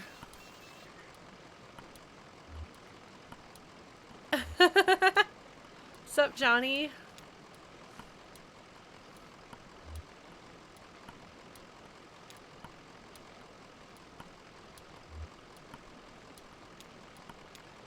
Oh, the leg.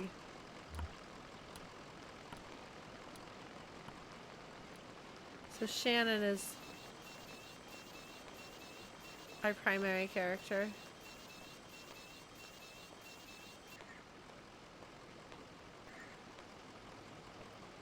Can we go down the stairs? No. Yeah, like the way Junebug walks is really interesting.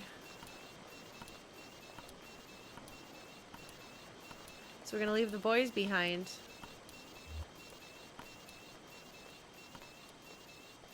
Oh, that's right, the bell. Let's ring the bell.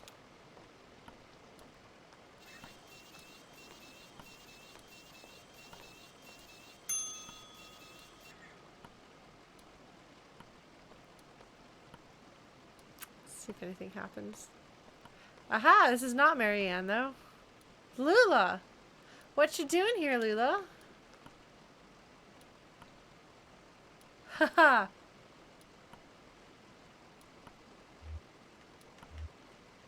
You're not too busy.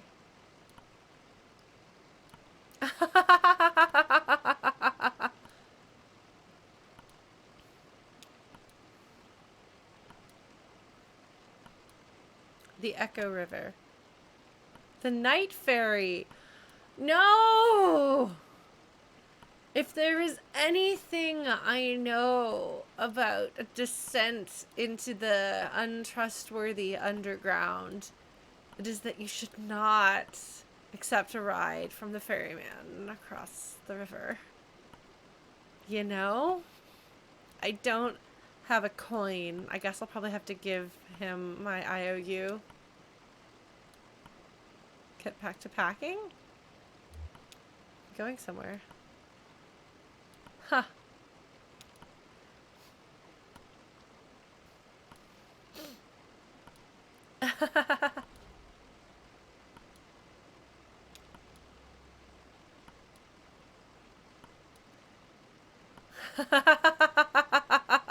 This is one of those, like, just, like, quietly ominous things. Try to stay out of the water. It's colder than it looks and deep. It's like, oh. Well, Junebug? Shall we go visit? Can I not pass through here? Am I doing it wrong? God, I don't know if I'm in the realm of the dead. I seem to have... Yes, it would appear that I'm not allowed to visit bears. Oh, come on, Lulu! Don't you think that Junebug would enjoy that? Don't you think she'd think that was funny?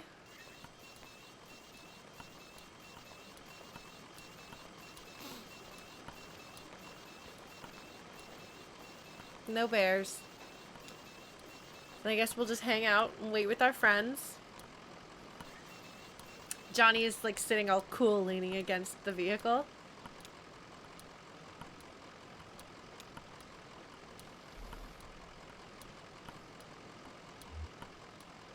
Ah, Junebug wants to know what happens in the graveyard that is the distillery. That's funny, Andrew.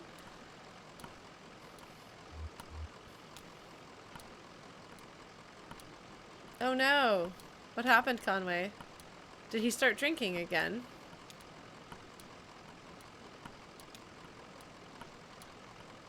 You can't not tell me. Okay. Oh no. This is probably not going to be good, actually. Where the strangers come from. I'm going to try not to be freaked out. Gonna try really hard not to be freaked out.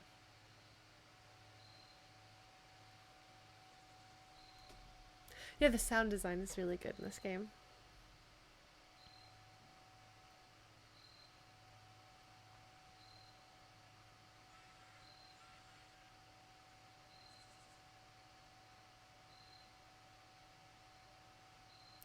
No, we did. We got the IOU. Junebug and Johnny got paid in the IOU. Oh!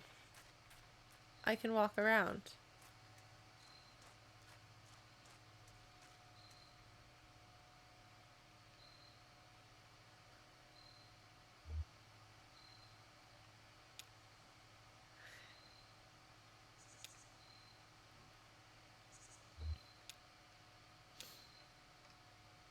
I picked the exact same options that I picked last time. I don't know if I should have, but it has in fact been a week. Look at how fast he can walk now.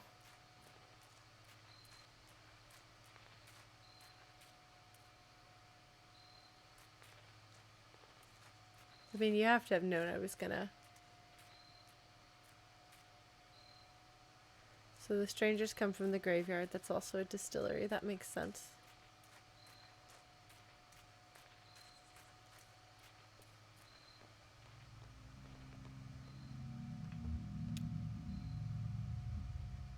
Cold metal. We could sit. Let's look at the still.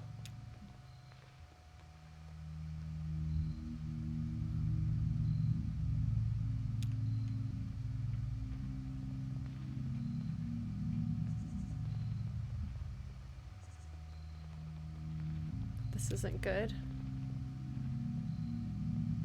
His leg glows a little bit.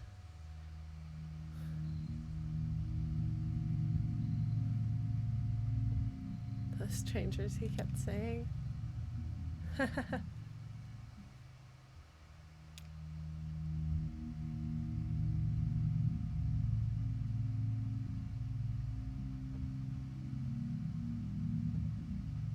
Conway would say you don't have to talk about it, but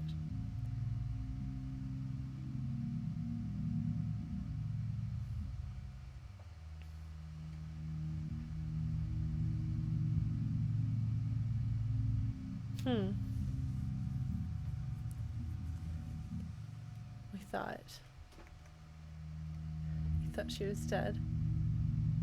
Huh.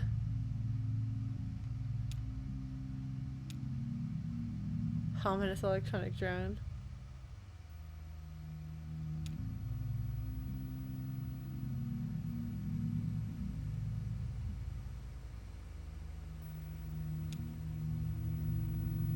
This is not a pleasant sound.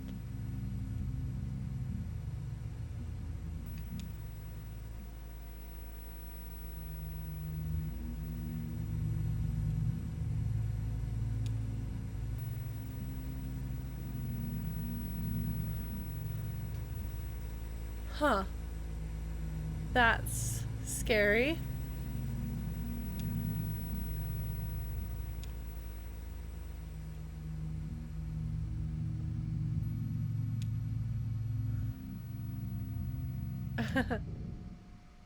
Oh dear. Oh, that was interesting. We should, and that it doesn't get a chance to finish. This isn't good, guys. This isn't good. I don't want to do this. I don't want to go here. This isn't good. Look at this. Not good. My leg. They're glowing. I'm glowing. We're both glowing.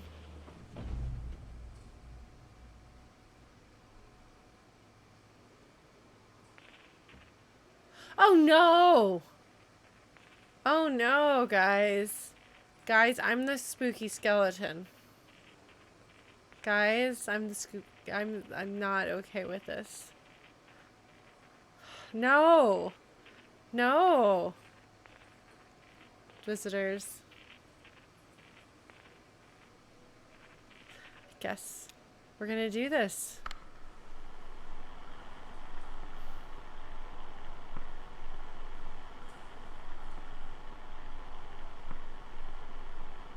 Huh.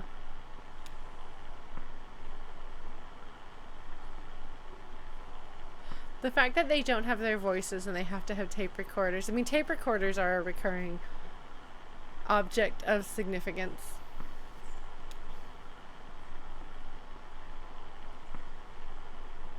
Horrible business.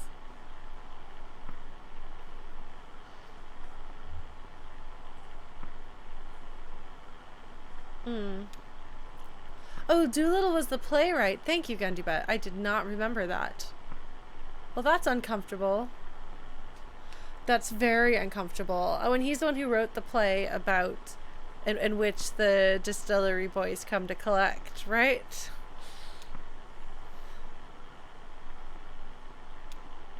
Huh. Oh no, it's the same kind of job.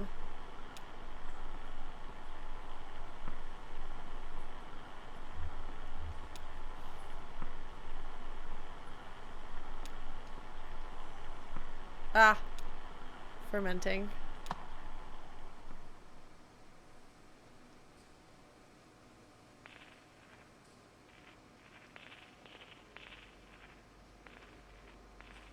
I'm translucent.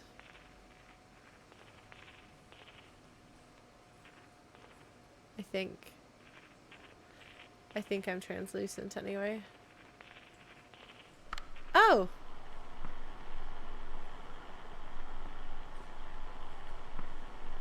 Some of them look more human.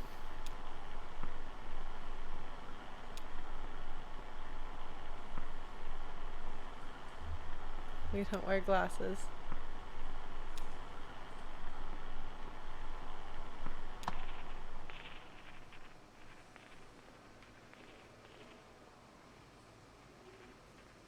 Those people in their gray outfits.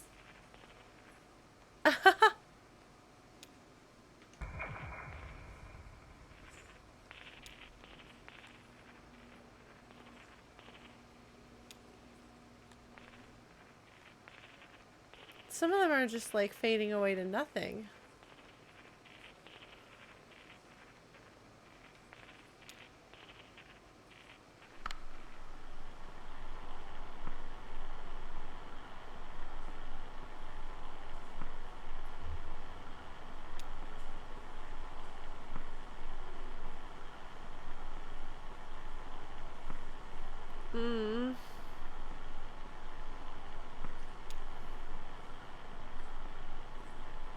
Until it's all settled.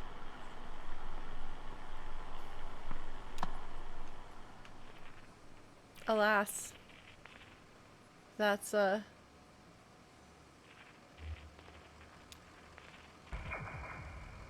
really how it works. I'm picking this option down here. It's up here. Huh. You really like old electronics. She does.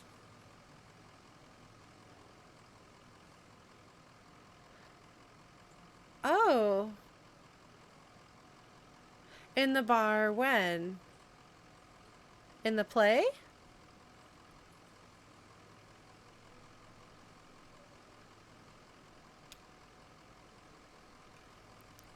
So here she's all about keeping things from falling into disrepair.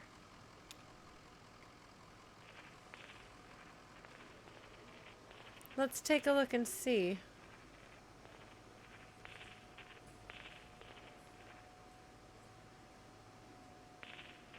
Looks like we've got somebody with long gray or blue hair. Somebody without hair. They are? I don't remember what they looked like. Huh. So, meaning the parents and the girl who was drunk and mad about her husband.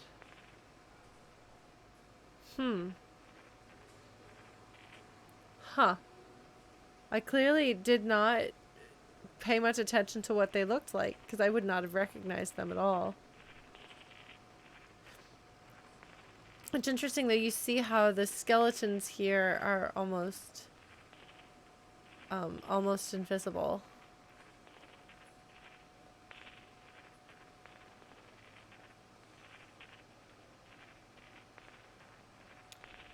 I wonder why... Hold on. We're gonna run around a bit. My brightness fades with time. I think I become more transparent. Look at it. Look at how pale I am.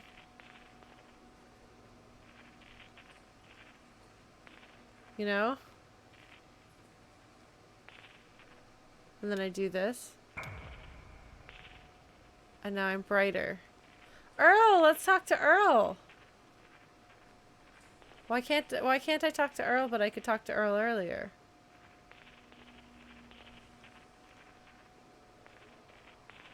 No, I want to talk to Earl.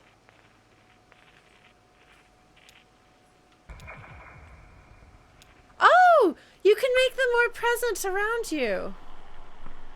Oh! Yeah. Just figured that out, Andrew. Borrow some used casks.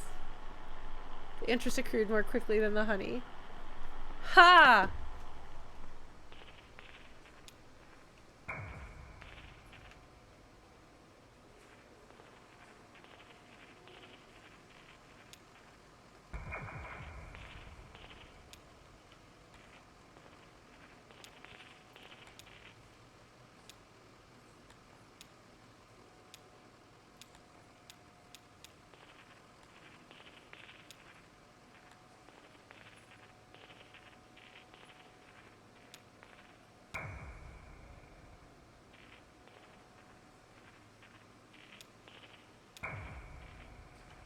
I want to...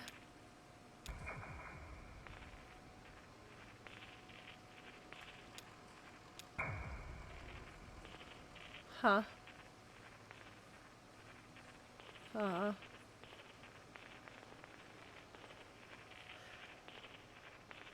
Yeah, so debt is bad. Shuttle, let's take a look at it.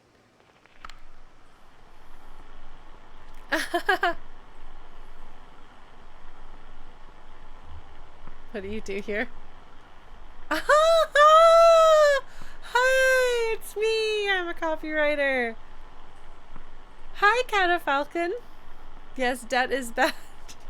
Well, like, it's funny. It's one of those things that I never really thought to question when I was younger. Like, you have a credit card, and I was raised. My dad taught me that you don't buy things that you can't afford, with the exception of very specific things like a house or a car or something like that, and you follow the like, you make sure you pay it off on time and things, and so on and so forth. And I remember the first time I became aware of and this is going to kind of get into a little discussion of class, and I apologize if that makes anyone uncomfortable, but it seems to be relevant, and I think it's important to talk about things. I mean, I grew up in, like, my family, when I was very young, was not in the stablest position, but as I became, like, a kid who was sort of aware of the world around me, we wound up being in an increasingly stable place. And my dad is an economist, so he got, when I turned 13, like, so I was, like, legally old enough, we went down to the local credit union and opened a bank account for me there. And I started putting my life savings in there over subsequent years.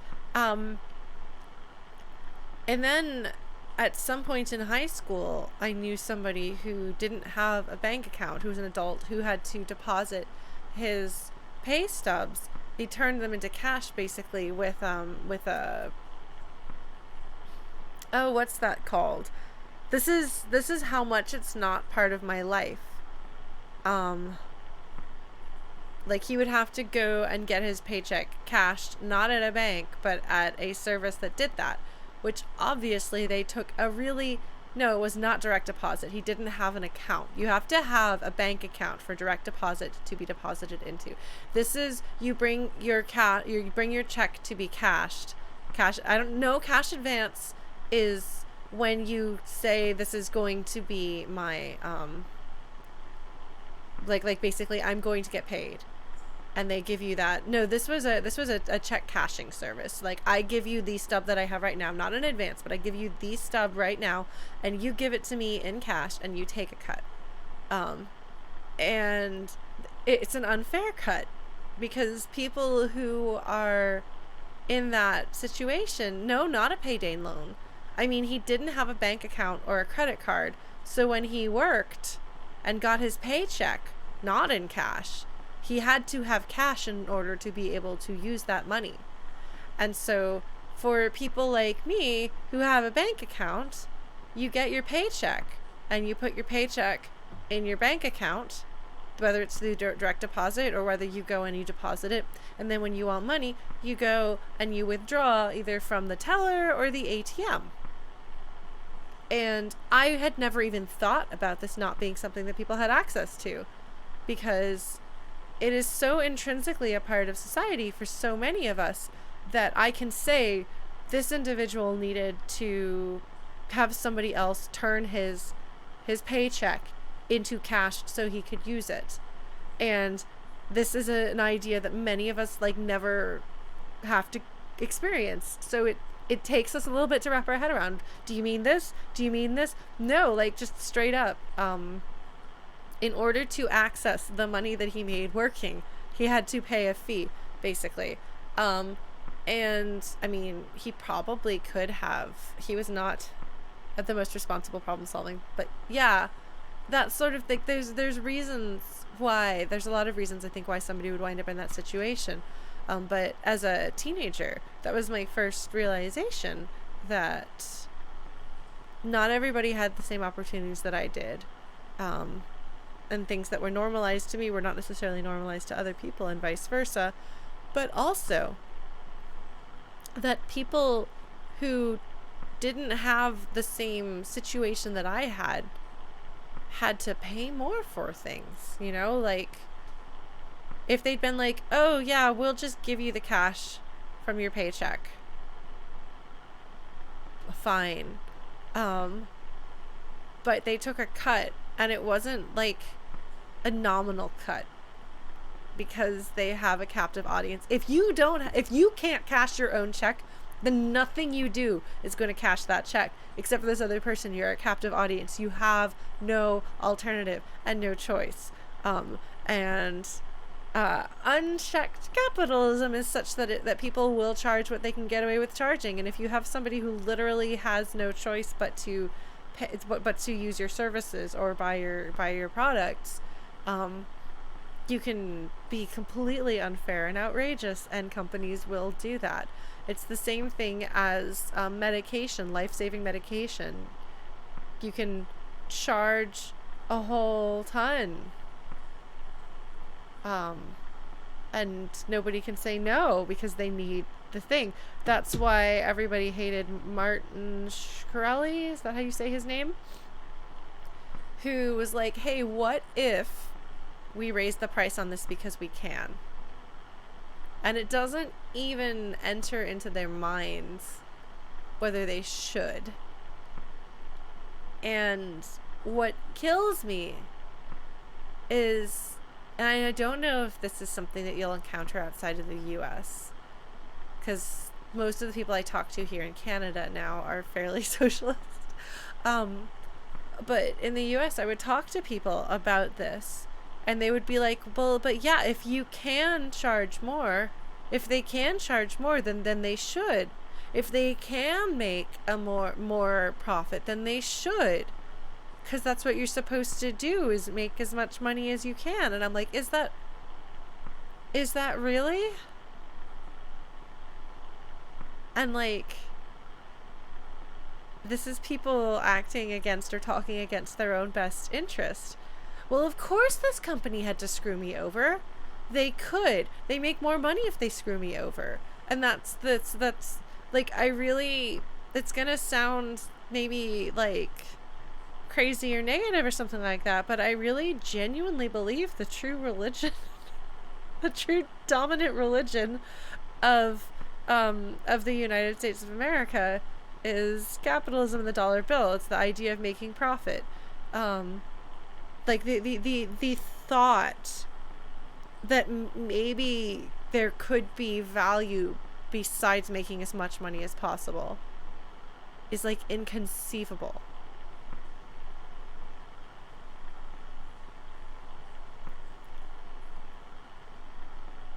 Like, it's completely outside of their worldview. Like, I've had to stop and completely adjust the way I think about the way the universe works, pretty much. Because there are so many things that I just kind of had accepted were how things were and how things had to be. And it turns out that's not actually the case. So yes, you can be predatory, and that will get you as much money as possible. But there are other values in this world than making as much money as humanly possible. There are other ways to win at life. And a lot of the making as much money as possible is a very, very short-sighted, very short-term, very like temporary individual success way of doing things. Allowed to go unchecked, it will wind up, as we're seeing, kind of destroying society. It's like, okay, we're gonna get really, really real here for a second, and I assume you wouldn't be watching this stream if you weren't comfortable with this sort of thing, because this game is digging directly into a lot of the, like, darker sides of, it's not even history, some of the worst things that humans do to other humans in the name of capitalism and so on. So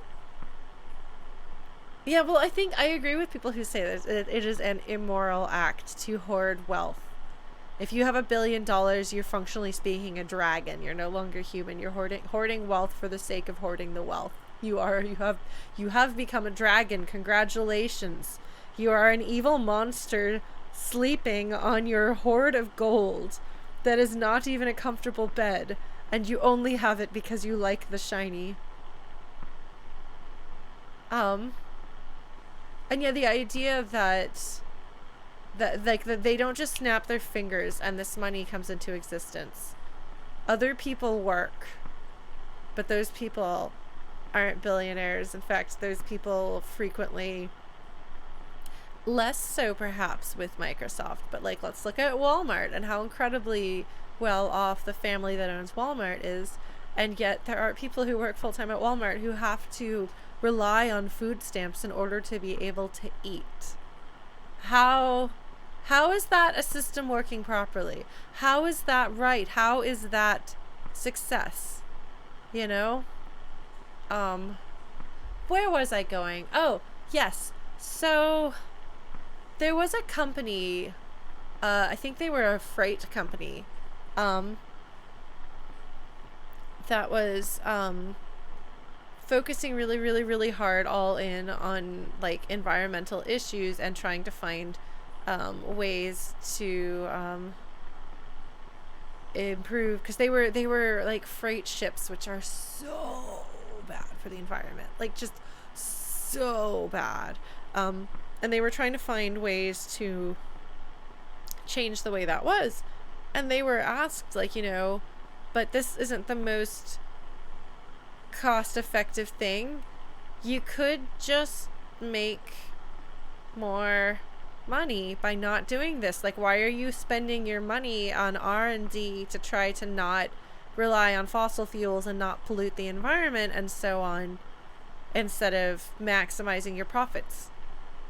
And like, the person who's being interviewed like was just kind of like laughing, like first of all,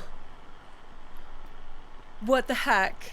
Second of all, if you will only think about things in terms of money and not what is the right thing to do, if the world is, you know, if international commerce ceases to exist because society falls apart, we won't be able to make any money then either. So, and I'm like, I appreciate that the person, when asked about that, was kind of like, okay, well, we're doing it because it's the right thing to do. But even if you can't believe that a company would do that, it's also in the long-term best interest, because if we don't do this, there won't be a business for us to have anyway. Which I think is a fine way of looking at it. Better that than I've got mine, I'm gonna get mine, and screw literally everyone else. Doesn't matter if the entire planet gets destroyed, because I'll probably be fine in my family and I don't care about anyone else. Like, I don't know how much of like the sociopathic behavior is intrinsic to the people who rise into those positions, and how much of it is those positions causing people to lose their humanity. But anyway, that's a big, long, circular conversation, and I'm coming back around to talking about loans and how incredibly predatory they are, because again, nobody goes to a loan shark or a pawn shop because they have a lot of great options and that's what they choose to do. People turn to rely on those things because that they don't have a good option, because they don't have an alternative, and therefore they can be very easily taken advantage of. Yeah, well, I feel like, so like the wealthier my dad gets, the less empathic and compassionate he gets. And I sometimes have to remind him that the people around him are normal humans, that the people in service positions are human beings. Um, and it's kind of scary to watch that happen. Um, and not to like be really down on my family or anything like that. And my mom is not like this. My parents are divorced. Um, but it is a thing. I remember at some point, and this was before my dad got more like isolated the way he is, um, that when I was in college, my dad and I would go out to lunch and he could afford to leave good tips, but he always left the minimum. And I would put a couple of extra dollars down. And I was a college kid. And my dad noticed this at some point and was like, "Why are you doing that?" And I was like, "Well, I have a lot of friends who work in food service. And I know what a difference it makes for tips for them." And my dad started leaving better tips because then instead of these, like, kind of like, faceless robotic helpers that existed to take care of his needs, that were not like, living, breathing, sentient beings. So it didn't matter how much he treated them or anything like that. But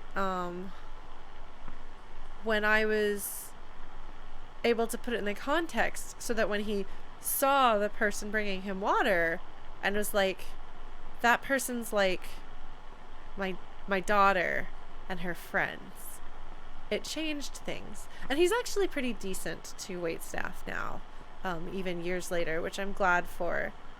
But once we flew out of an airport together, and he wasn't getting what he wanted from the person behind the counter, and he was awful. And I like apologized to her, and I was like, "I am so sorry that he is doing this. This is really not okay." So wealth reduces compassion, I guess. Yeah. It's not good. Empathy. Yeah, yeah. I'm really glad that people have been doing the like illustrations of how much a billion is, just to try to get at that it's not just that this person is rich and has a lot of money. It's that this person is a dragon. Like somebody recently made the comparison of their dragons hoarding wealth, and it's exactly what it is. Anyway, predatory loans. The point of them isn't to help people. The point of it is to get as much as you can, no matter whether it kills people or not. There's so many things that it doesn't matter what it costs individuals or society. As long as we make more money, then we're doing it right. And that's all that matters. Yeah, something like that. So anyway, I worked as a copywriter a lot. So that's why I was like, oh, Doolittle. So the playwright is a copywriter. That's actually, copywriting is a good career choice for somebody who writes for a living. Or who writes a lot and wants to write for a living. The third little buggy is not parked very well within the lines. Did I?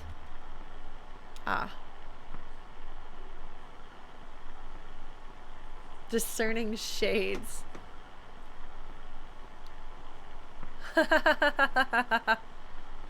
I think we're making a play on the word spirit here. I think.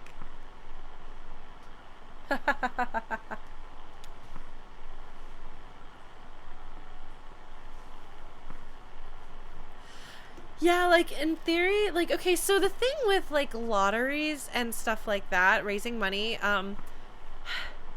I think, and so much that's wrong with the U.S. in my opinion is from our roots as the Puritans.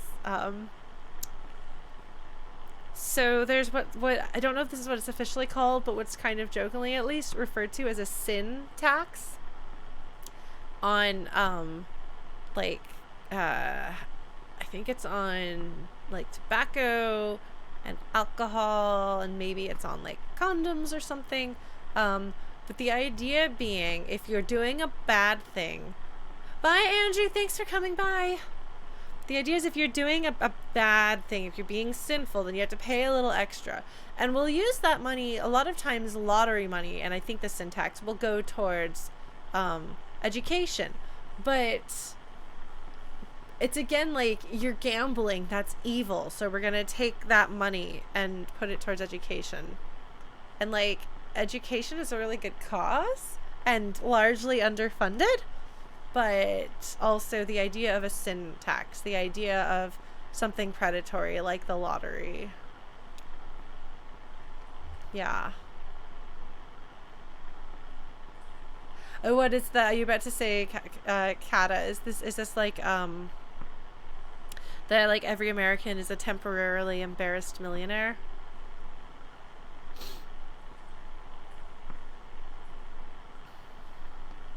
Sublime machinery.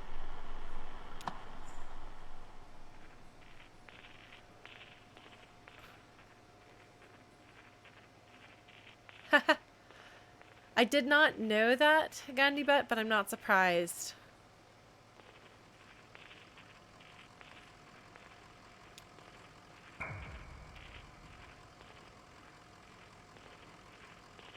Zeke.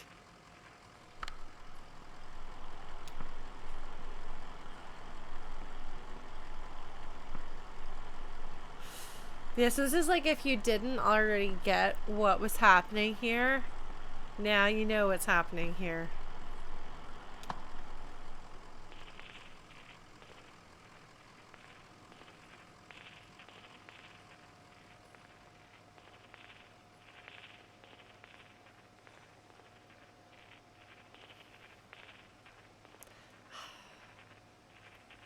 No, I want to go. He won't go that way. He says no. No choice then but to drive off. Yeah, there's no choice. Okay. Let's get in.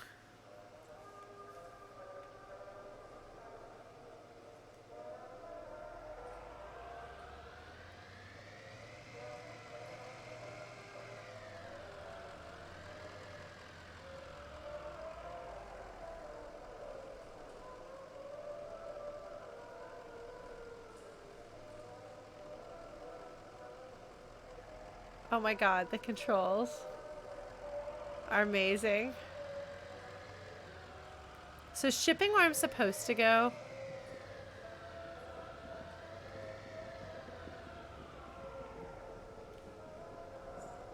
How do I get out?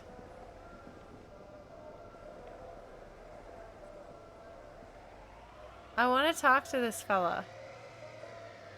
Oh no, he's not here. Okay.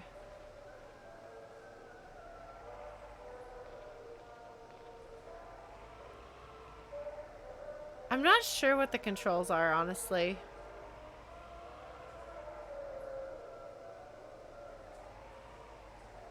I'm not hitting any buttons. Ah, okay.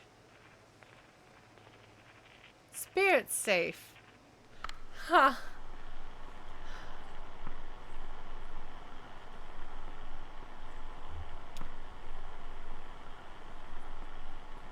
Haha.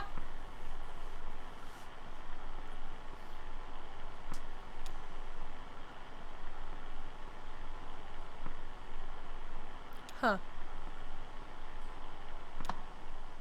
I'm not quite sure I understand. Oh wait, there's somebody here. Hold on. Connie! What's up, Connie?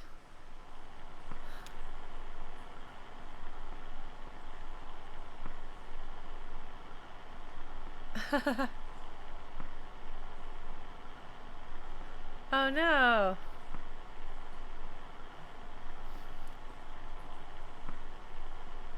Oh, so is this supposed to be able to show we aren't actually selling our alcohol?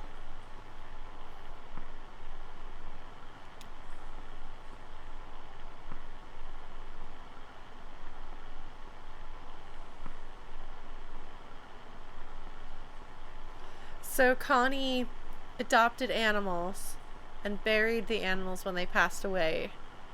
And it accidentally was on their territory.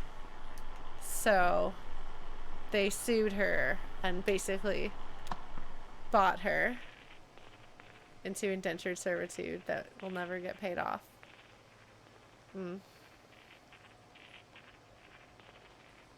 Warehouse. I'm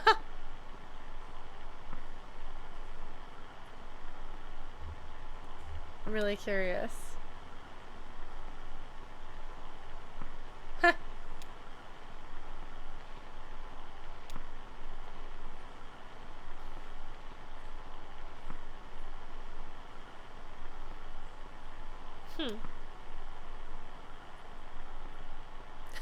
An unbroken chain of climate control.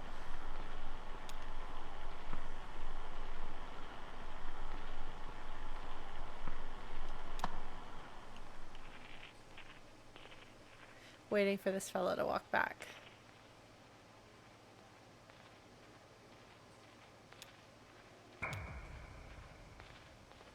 Come on, buddy. Get back here.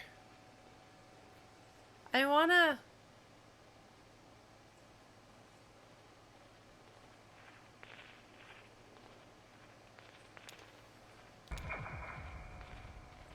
No, okay. He doesn't have anything to say. What's over? Oh, those are caskets.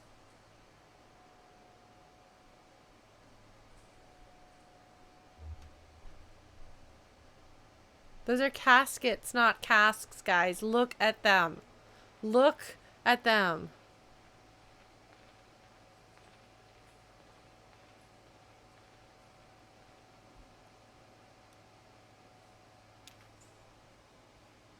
Huh.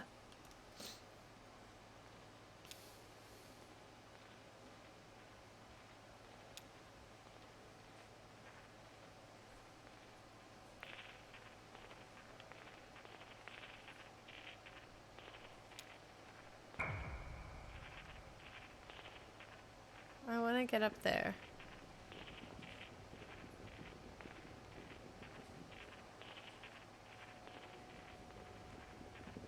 Wait.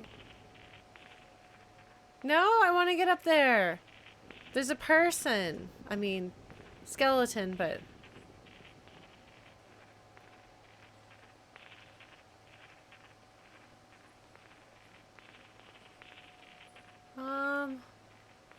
We go up here. We can go up here. Let's go up here. Let's find out what's going on.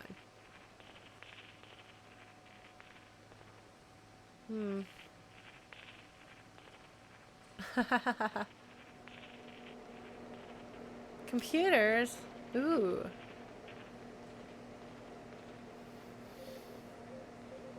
Haha. What's the formula? Changed our lives. Oh no!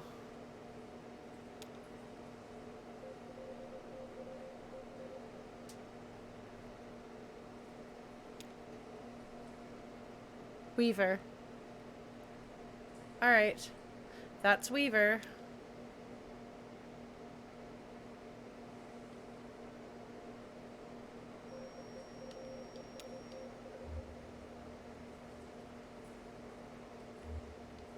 Her legacy abides.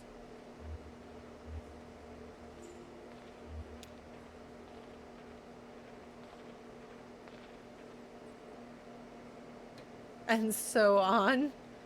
Ominous.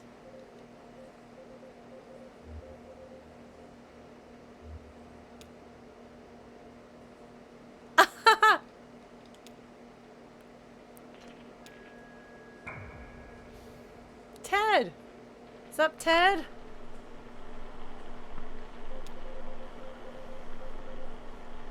Ha!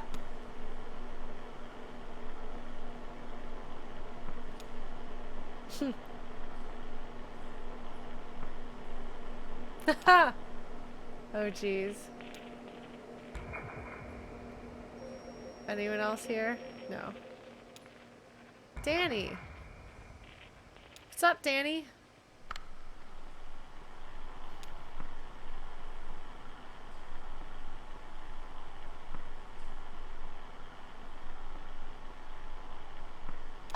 Huh.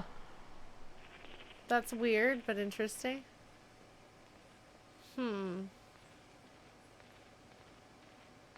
How can you tell?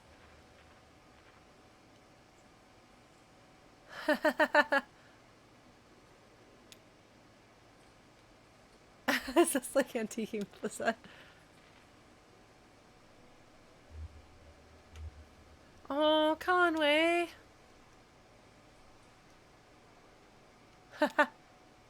Aw.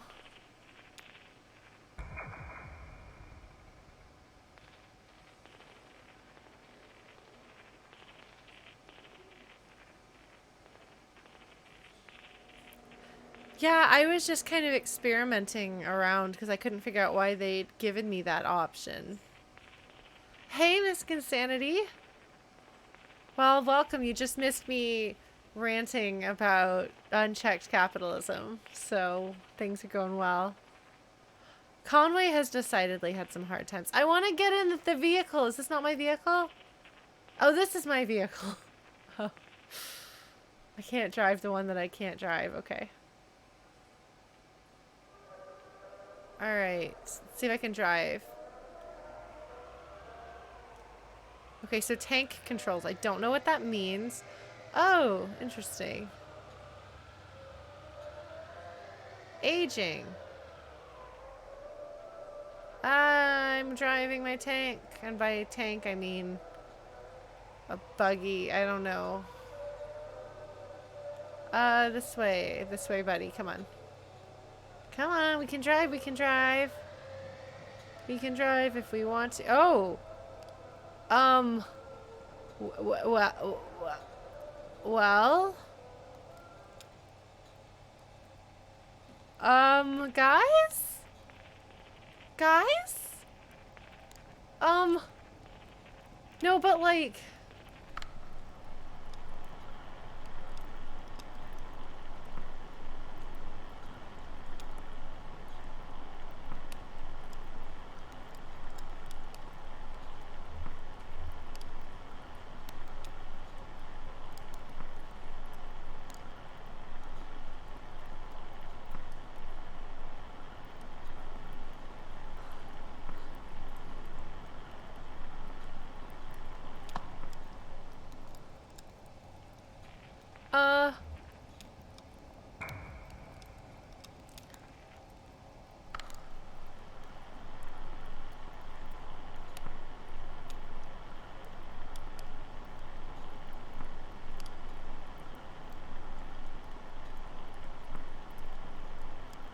Echo River, that's where we're gonna be going.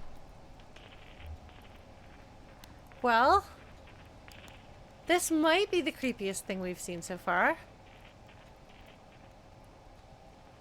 Get in the car. Get in the car.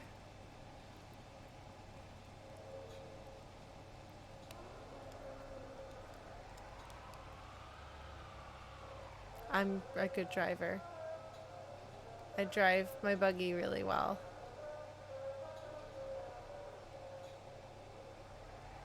Creepy jazz. Eerie jazz.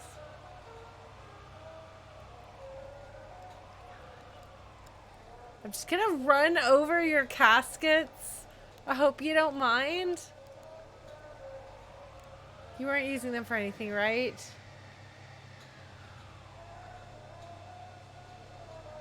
No. Malting, bottling. Okay, let's go out here. We're gonna look around. Labeler. Most of our staff ends up. Huh.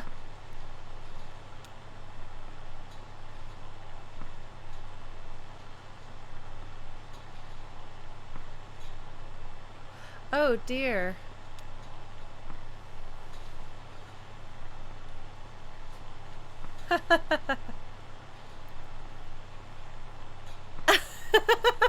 Oh my god, okay. Slow motion lit major commentary. Yeah. Oh, guilty as charged. That's actually a really good way of putting it. Well, thank you. I'm glad that you're here and hanging out with us, and I hope you enjoy your stay. Oh man, slow motion lit major commentary. I love that. Oh man. That's progress for you. Yes, and then you don't actually get to pay off your, Cliff! What's up, Cliff?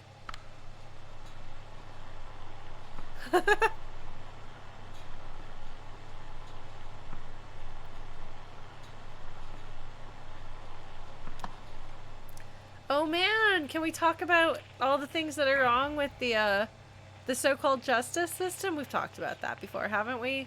Pretty sure we have. Pretty sure we have.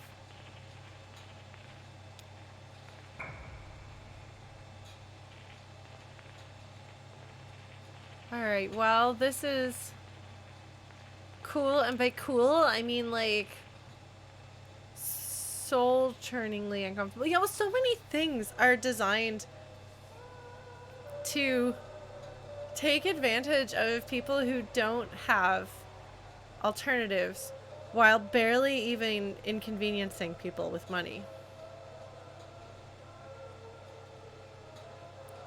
Yeah, Mythic Ocean was a great time to talk about, like, the justice system. I can go up those stairs? Wait, really? Can I? Okay, well, first I have to be able to drive my car. Alright, come on! Come on! Up the stairs! I guess I can't drive up the stairs. I really wanted to drive up the stairs. But alas, it was not to be. Oh, this is where I was trying to get to earlier!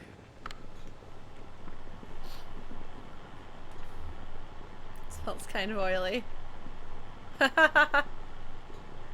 Ah! Oh no! A distinctive accelerant. This is going to be significant and not good.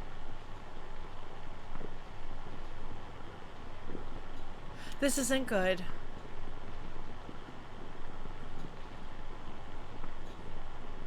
Mr. Bishop. Who is Mr. Bishop? I want to know. Hold on, I gotta stalk this person.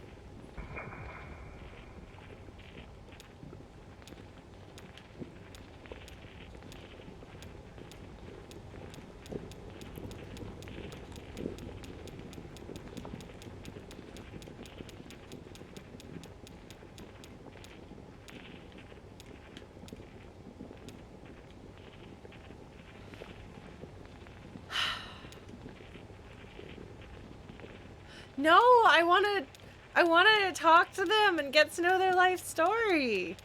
No. Disapproval.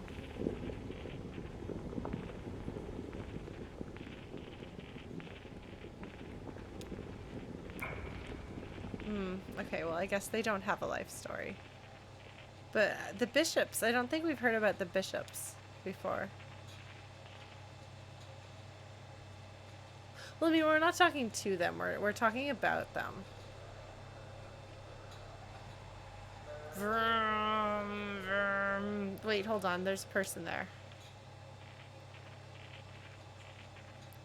No, I want to talk to you. Get back here. Some of you have things. I'm sure of it. Can I go up this little thing? I can't go up this little thing. Have I been through here? Did I do this? Did I go through here? I think I might have. Yes, Doolittle seems to be the one who is assigned to talk. I mean, he's the one who does the words. As a copywriter. Words.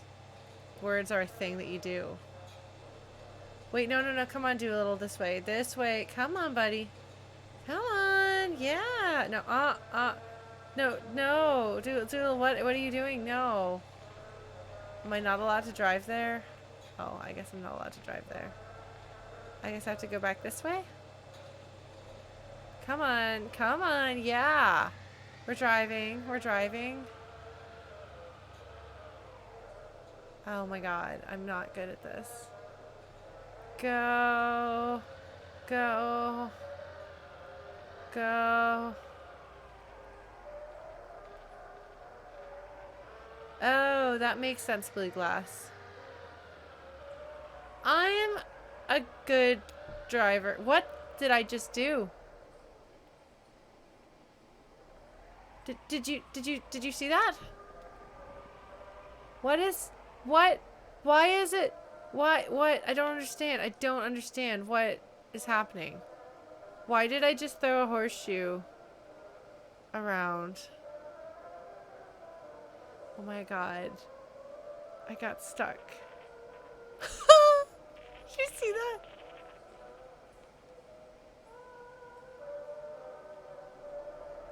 Alright. We're driving. I'm driving. Yes, I know I'm supposed to go to shipping, but what if I didn't? Okay, this is to the computer? Oh! Okay, Gandhi Bud. Well, look. I have never controlled with that. Hello, friend. Tell me who you are. Did I talk to you already? Because you're lounging. No?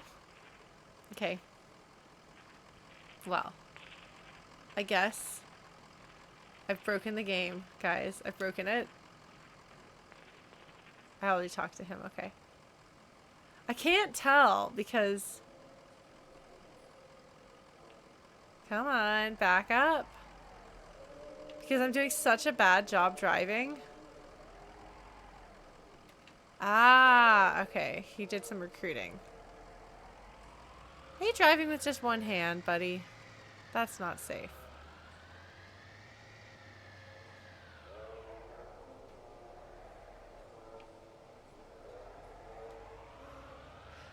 No, I'm saying I can't drive.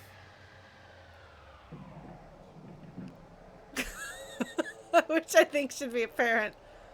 Did I break something? Okay, we're gonna take a look at things. Truck. This is a truck.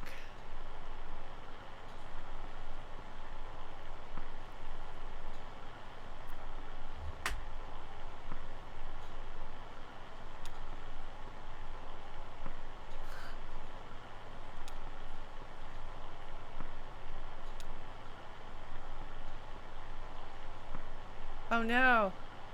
What happened with Miguel?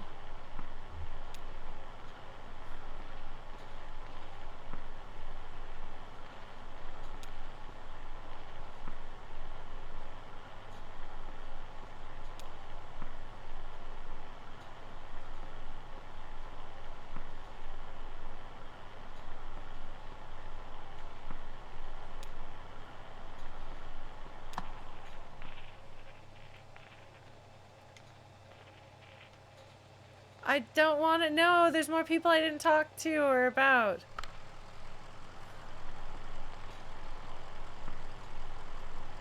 Conway's gonna... Hummingbird Cave. City Kitty.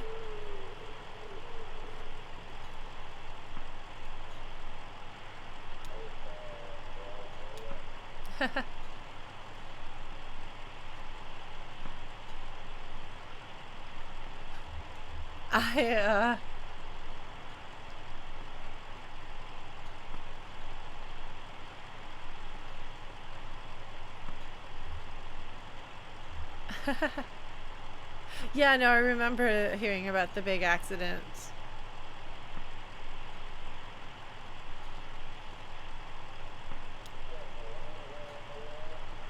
Gotta pay the water bill. Huh.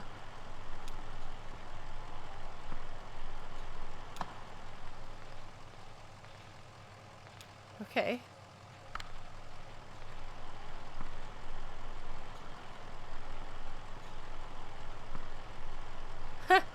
At our age.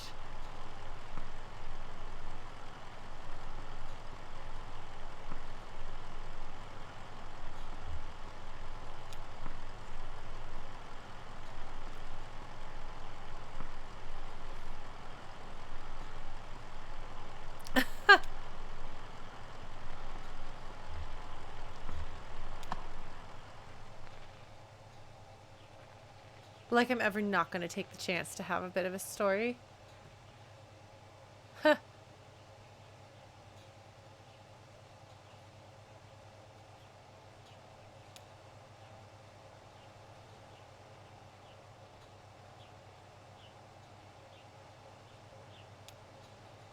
No! No! Oh no! Oh no! Oh no!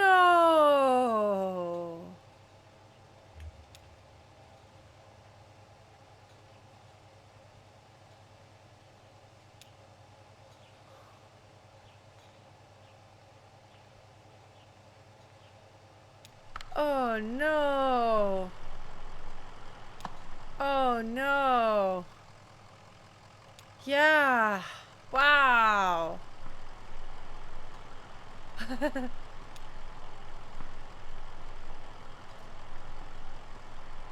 The pathing. Shannon's having some trouble.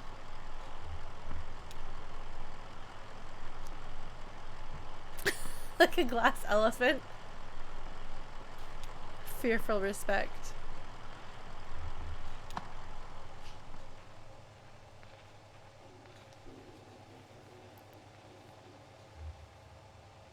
This looks like Alcoholics Anonymous. Yeah.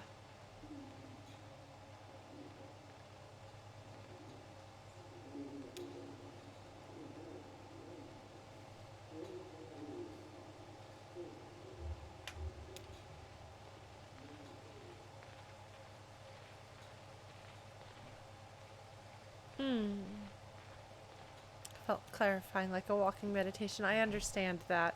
Walking is part of how I got through some really rough stuff the past couple of years.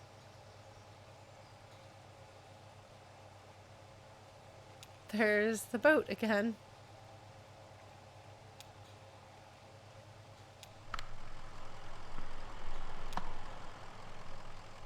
Can you just like miss story bits if you choose not to choose the italicized one?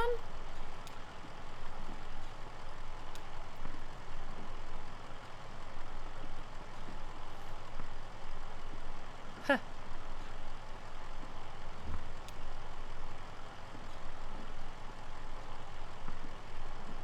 I rarely ever leave our facility. I would know the rain if it drowned me.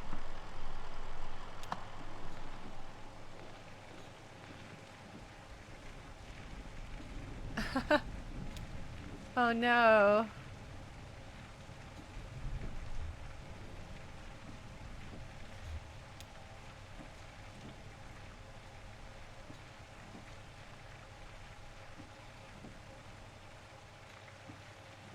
Rosewater's an interesting choice.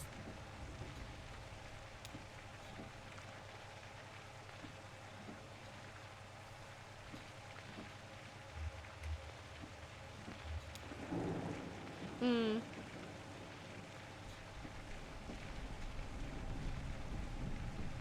Oh no. Wow.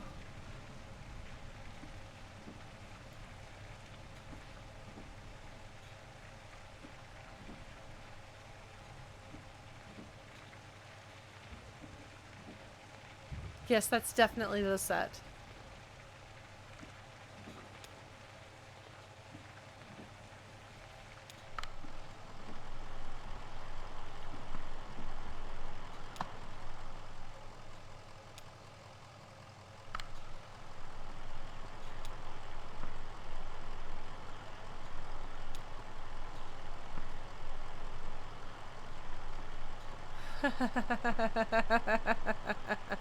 The magic hour.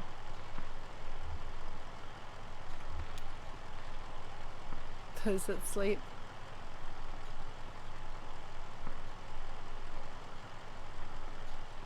No, they've talked about Lizette singing before, I believe.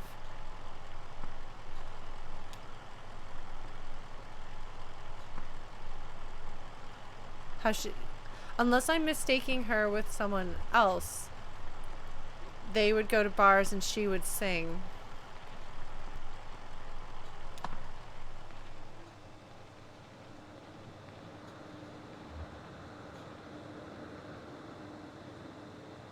Oh dear.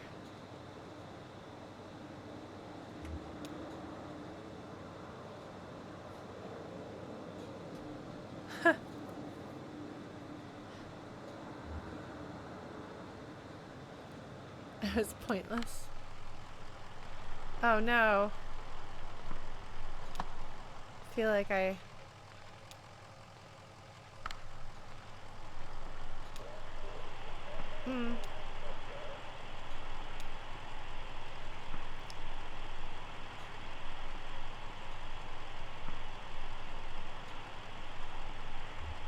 I really can't.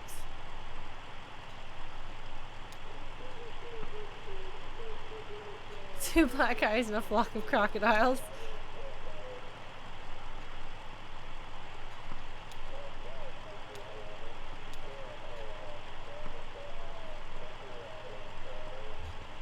Huh.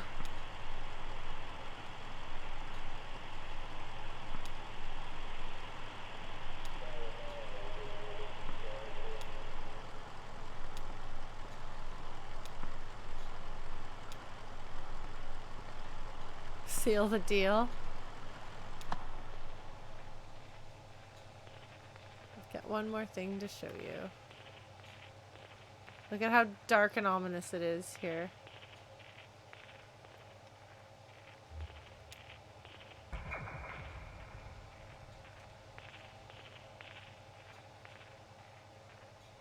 Yeah, it became nighttime. You know, that's why I said that it was Lisette's song. Because they said that Lisette sang. What is park? What do they mean by park?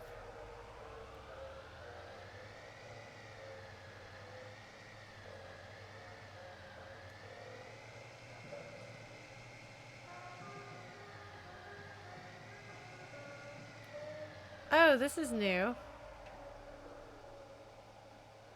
I haven't been through here yet.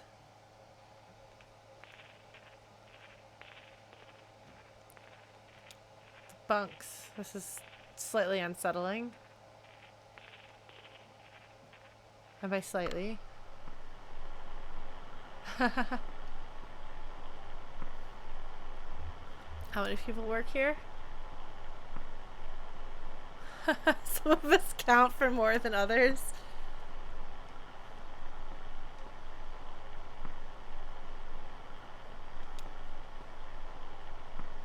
Interest.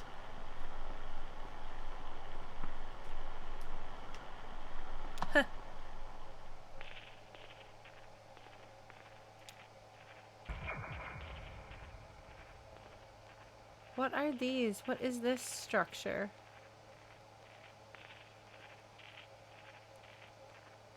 Oh, this doesn't look good.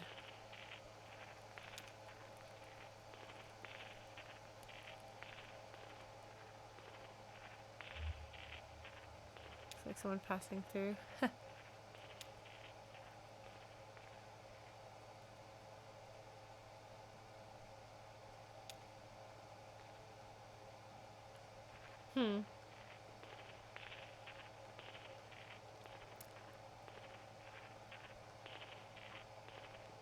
Yes, no, Shannon is definitely right. Yeah, and like note how Conway doesn't even have a say at all in this. Like, he's tried saying no.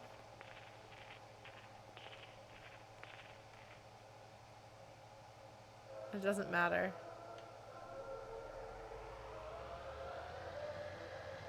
So beyond quarters, what else is there? Mess hall.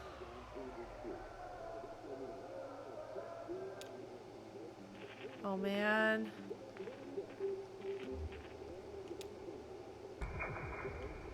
Haha! I thought there might be a few out here. Bicycle courier. Haha! Has placed some money orders en route. Yeah, see, here's again purchasing somebody's debt.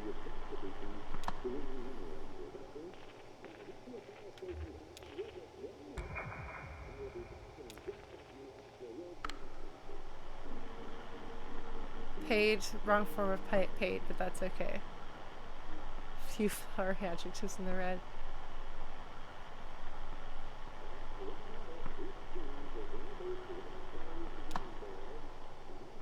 Yeah, so there's the whole thing about Patreon offering to loan people money towards new projects and collect from their earnings if it doesn't work out.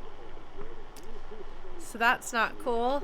Because Patreon's actually apparently doing fine. It actually was making money. It was managing, but it wasn't making enough money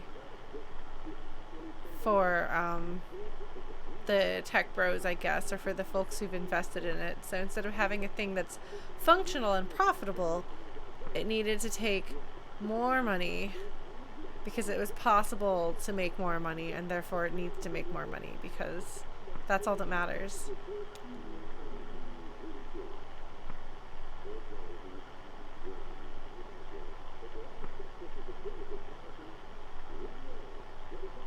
Ah, oh no.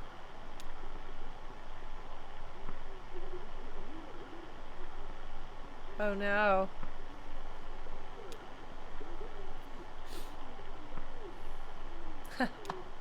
Just lucky he's such an agreeable fellow. Yeah.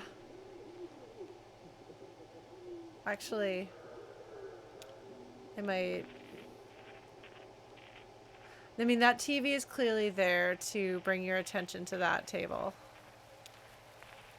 Are we near the river? The food is certainly passable. What do they serve? Corn.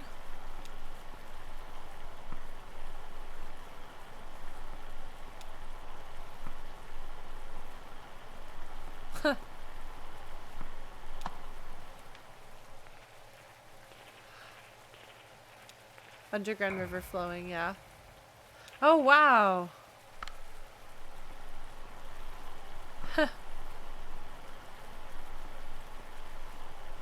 Oh my god.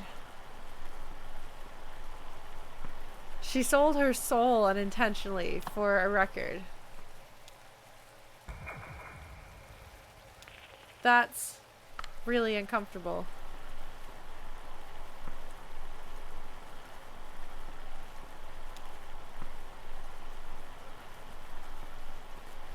Ah.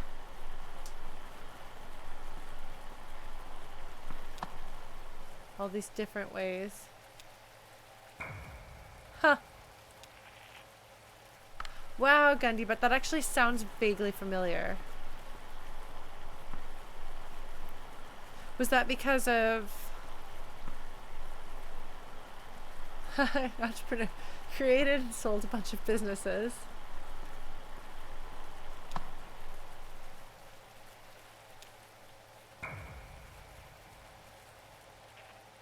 Well, that's cool. Pamela!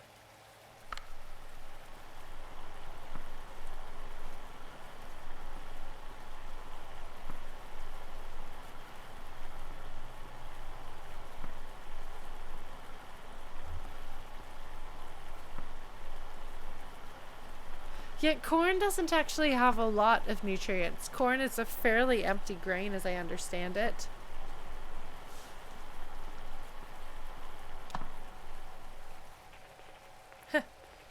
I'm sure it's quite an accident, purely by accident, that that the check was cashed at the worst possible time. Ha! Just like the doctor.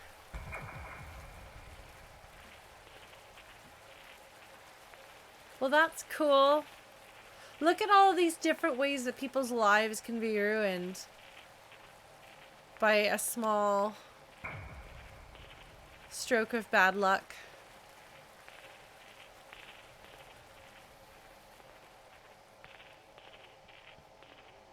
I'm trying to get to it. I'm trying to get everywhere.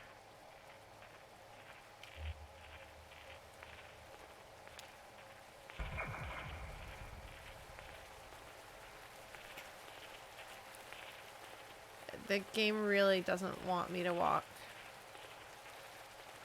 farther. Oh no, I have to drive? Well, oh my god, we've gone way over our stream hours. Well, that's alright. I started late.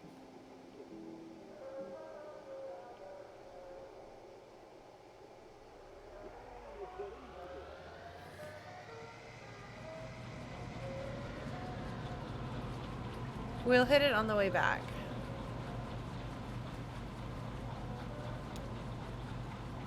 Water pumps. Yeah.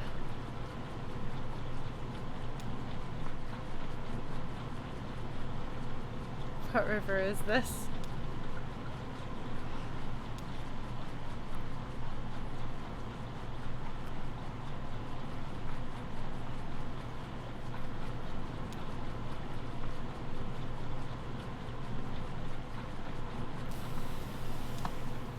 Yeah. Cool. Very cool.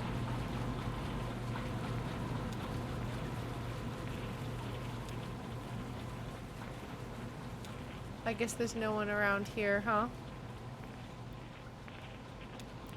Can you come to this area not at night and see better?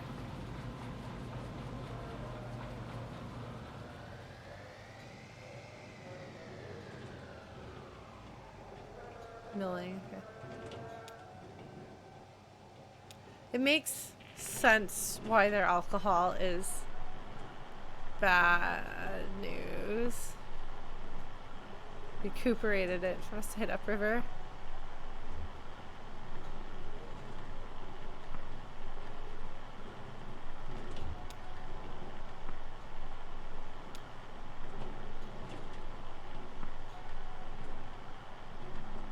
Huh.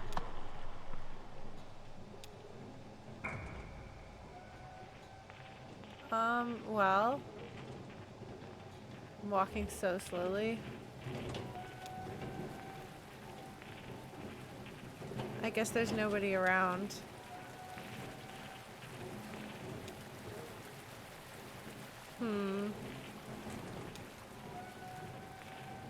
The sound effects are very uncomfortable. Yeah.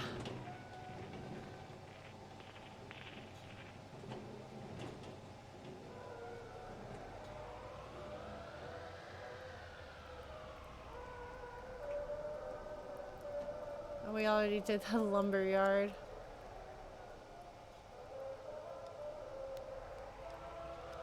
And by lumber, they have exhumed. Who needs to get zombies or anything when you could just get people to sell away their souls through debt?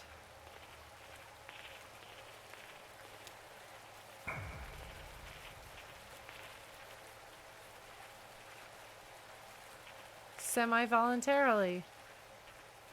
Don't know that I can see anything else around here. I think I might have done it all.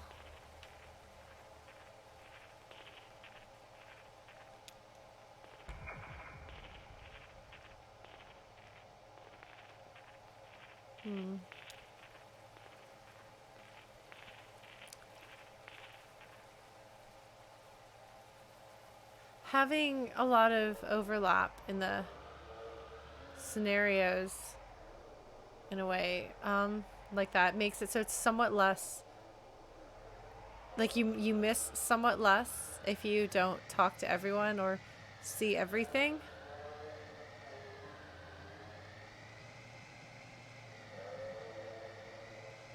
Without it being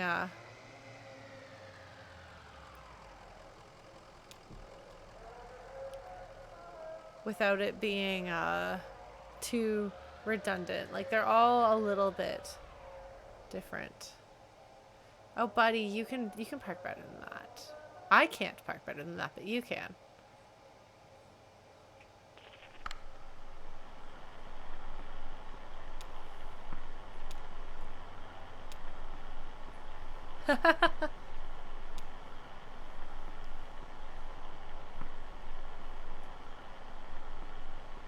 The angels share.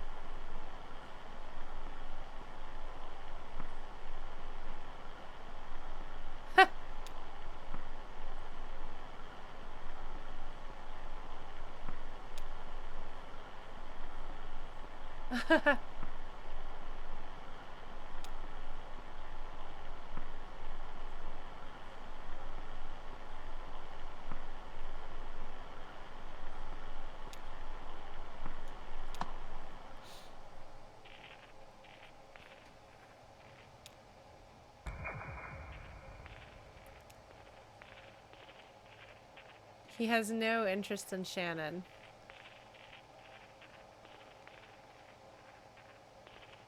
Just Conway.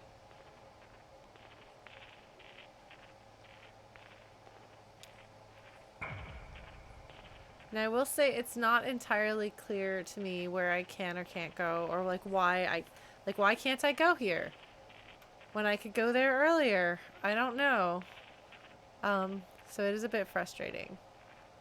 Like what is happening now? I think so, Blue Glass.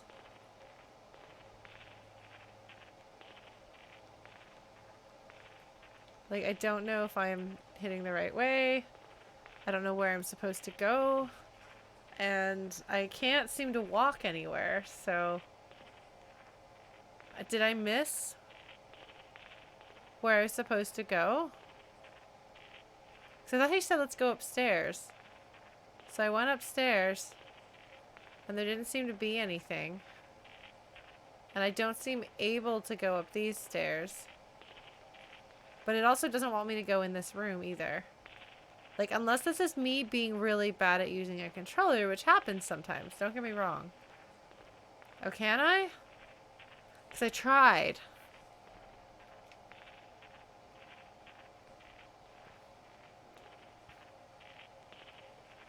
Are you sure?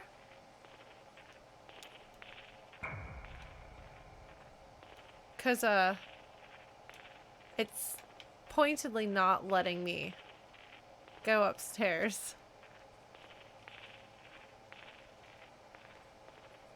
Did I break the game? I don't know.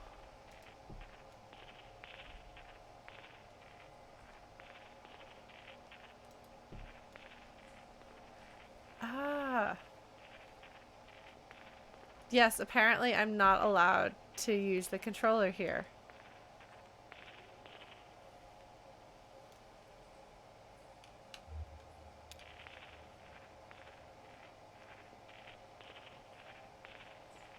I wonder if there were places I could have gotten to if I'd used the mouse down there.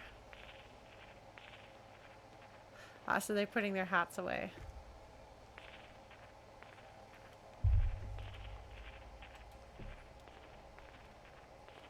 Huh. Did I break my controller? What did I do?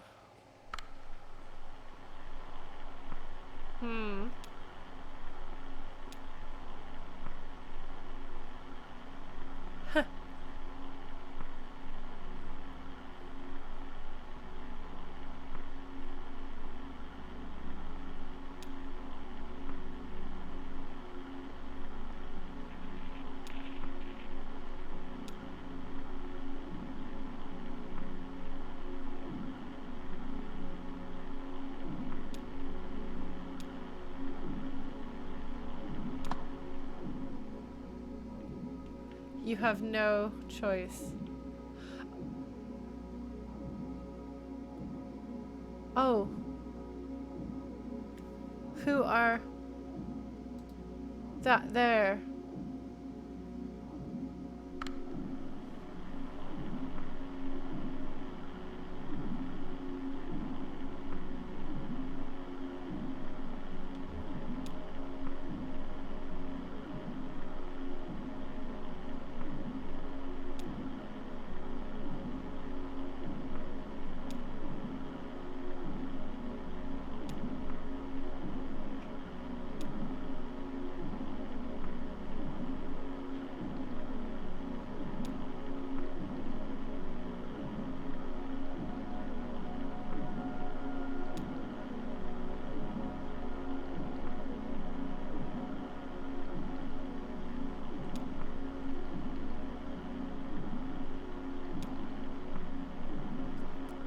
I don't think it's Lisette and Charlie. I think it might be Ezra and Junebug.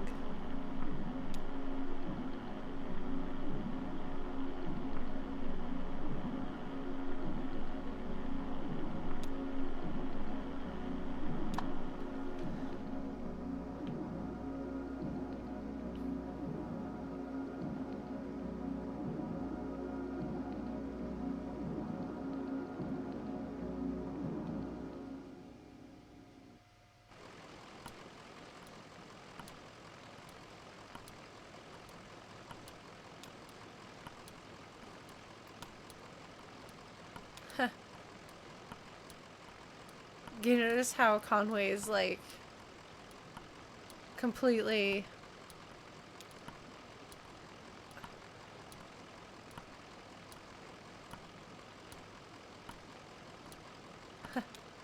he's like, well, that's just how it is sometimes. Oh, I didn't realize that Johnny had sunglasses on.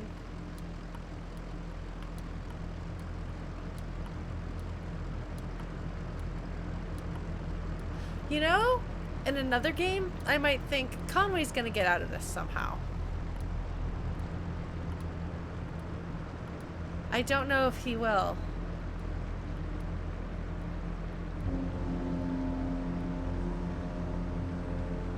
That's not a foghorn, that's a mammoth.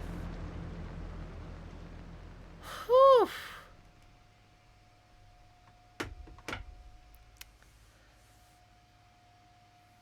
I'm gonna have to, like, do something really, like, lighthearted and fun and cute before bed. Or something. 'Cause that's heavy. Oof.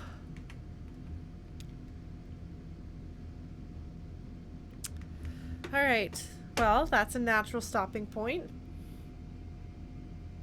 Yeah, maybe I'll play DDR. I could actually probably stand to do some DDR. Maybe I'll stream it, maybe I won't. But, oh my god, this game. So, like, Night in the Woods dealt with some heavy stuff, and it was hard, and bad things happened, but mostly bad things had happened. And there was some sense of, like, hope, you know? I'm not sure that there's any light coming in this game. And that's actually kind of distressing. Like, I'm not convinced it's gonna be okay. Yeah, probably. The Echo. Echo was a nymph, I believe, in Greek mythology. How do you say, is it Leth or Leith, the river? It's one of those things where, like, you've always read it. I haven't really heard people talk about it a lot.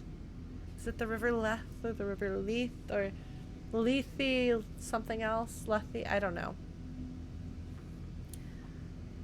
Lethe? Yeah, well, they're really good. Like, this game is really good. And Leith, okay.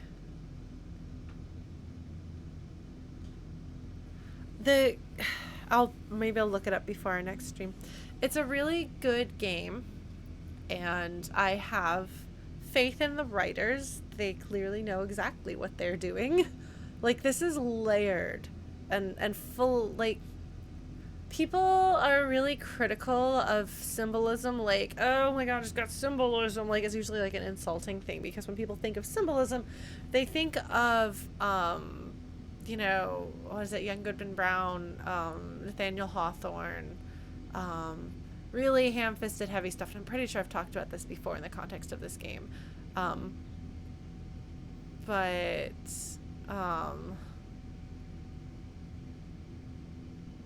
This is one of the most, like, layered with symbolism, with symbols. I mean, like, the significance of because, like, this is a game about place, sort of, like, Night in the Woods is a game about place. Like, place is a character in Night in the Woods. This could not be in Kentucky, and those of us who aren't from Kentucky wouldn't know. Like, it feels like, you know, small town country kind of southern type thing, but its real world location doesn't really matter. So it's not a regional, like, kind of game like I expected it to be, but it does have things as a very important part of its narrative, and that is really reinforced by the zero itself and the significance of those objects, and the fact that more and more of them I'm able to say, oh, that's from, you know, that I've encountered that's something that's on the zero, and now that I've been to a different place on the zero, and then there's the new items that are related to that, the new objects. Items isn't the right word. Items makes it sound like it's an adventure game where you pick up stuff, but objects, things. Then I kind of want to go back to the museum at some point, not the Museum of Dwellings, but Lula's exhibits, and take a look at those. I don't know. But this is a very heavy game, and I don't know if I can handle this heaviness right before bed. It's definitely, I would say this might be the heaviest game that I've played on stream, because every other game had more brightness. This game does not. You know? Like, there's a certain degree of mutual respect between our characters, and especially, like, Shannon has some degree of, like, you know, compassion and care for Conway.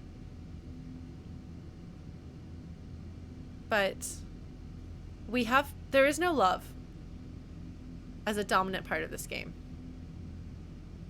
All of the love that is in this game is fractured and painful and lost. Well, I don't know if Dark Souls felt like you were doing something to hold back the end of the world, but Dark Souls had, like, you weren't in the middle of it all for the most part. For most of the game, you're basically uncovering other people's stories. You're kind of a non-character. So, yes, everything is falling apart and there's chaos all around you. But you yourself aren't emotionally affected by it. Whereas we are in the thick of hopelessness here. And there's no brightness and love and friendship and joy. There's no streak of hope running through the darkness. And that's hard. That's very hard. It has humor. I think this game is using humor in place. Okay, so the characters are friendly with one another. Or at least they are generally good-natured towards one another. But they haven't yet developed a really strong bond. And the characters who are, like, the friends outside of our little party, all of the relationships are strained. There's no, like, at least I have this anchoring me. Like, tell me, from what I've seen in this game so far, so no spoilers, but tell me an example where I'm wrong.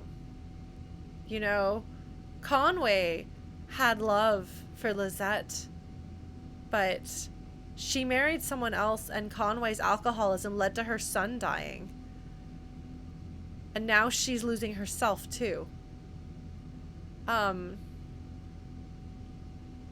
Shannon's family was destroyed by the flood in the mine. Her cousin, who's the only person in her family that she was close in age to, she thought was dead, and then she's disappeared. Or then she's reappeared and then disappeared. But even then, it's not like my cousin Weaver, who I love so much, is back. It's complicated. It's very complicated.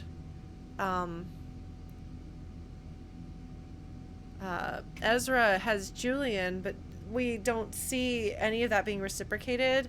As far as I can tell, Julian is his animal companion. But they're like, that bond doesn't really feel two-way right now. And frankly, Junebug, I don't know that Junebug has vulnerability to form a deep emotional relationship with anyone. I think that she and Johnny have something, you know, they're companions, kind of big sister, little brother of sorts or something. But Junebug doesn't have a soft core for love and friendship. Like that's she's the one who laughs and jokes. But you know, and then we have, you know, Lula and Joseph and Donald. Yes, Ezra's issues, the lack of his parents, and his relationship with Julian doesn't make up for that. It's not like, oh, well, I've lost so much, but I found this. Like, you don't feel that like you might in some other stories. Something like that, Blues. But no, like, Lula and Joseph and Donald don't gather any strength from each other. Like, they were friends in an awkward and difficult way a long time ago, and there's a lot of pain in there, but there's not a lot of love. I'm just like thinking through, maybe, but I feel like even in the Coen brothers movies, you know, Raising Arizona is the one Coen brothers movie that I like. And it definitely has, what's his butt and his wife love each other.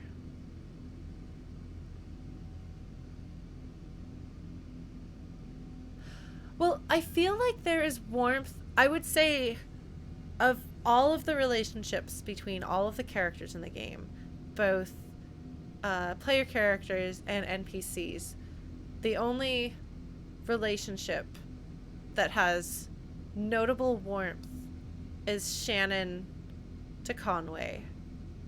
Oh, look. Did I just glitch the game? Probably. Here and there along the echo. That's where I am. But Shannon and Conway are both broken in ways that... Yes, no, I did hear Ezra refer to Julian as his brother. I don't have any reason to believe that Julian is his literal brother and not the bird that he has befriended like a brother. That is still, from what I have seen, the impression I've gotten. Yeah, so Shannon has a very hard time expressing feelings, and Conway has an even harder time expressing feelings. Conway is not used to being close to people and having people care about him, because fundamentally he has no love for himself. Conway's lack of fighting for his own freedom when it comes to the distillery, I honestly think Conway loathes himself enough to think that he deserves it, that he deserves punishment, you know, he deserves to go to hell for what he's done, basically. Which is a shame because he's not a bad person. He's really not. He does care. He does love. Like, he clearly loved Lisette. He loved Charlie. But he's like kind of rejects love in return. And Shannon is not used to anyone paying attention to or caring about her, but kind of despite herself, she sees Conway, who has no sense of self-preservation or self-worth. And it's kind of like when you see a really old dog that's been kicked around a whole bunch.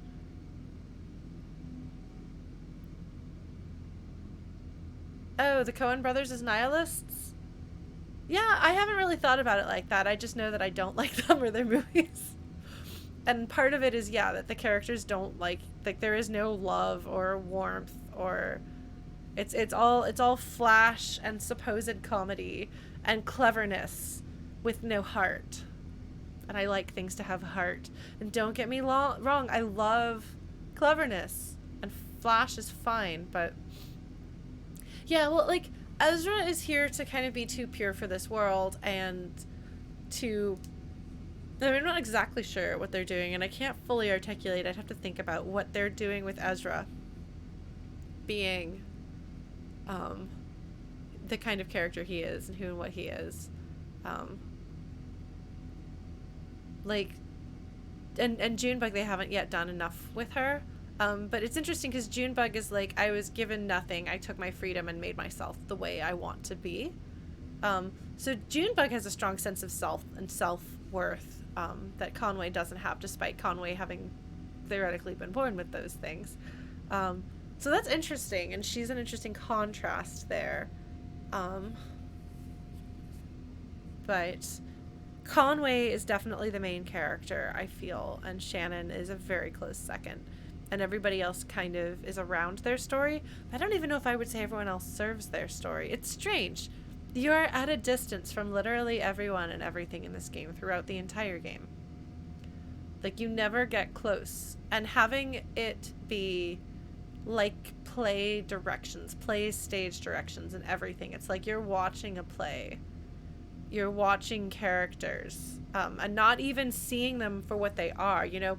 Like, it'd be one thing if you go to a play and you see people taking on the role and acting as that character. You see and feel the emotion because you're in some way interfacing with a human.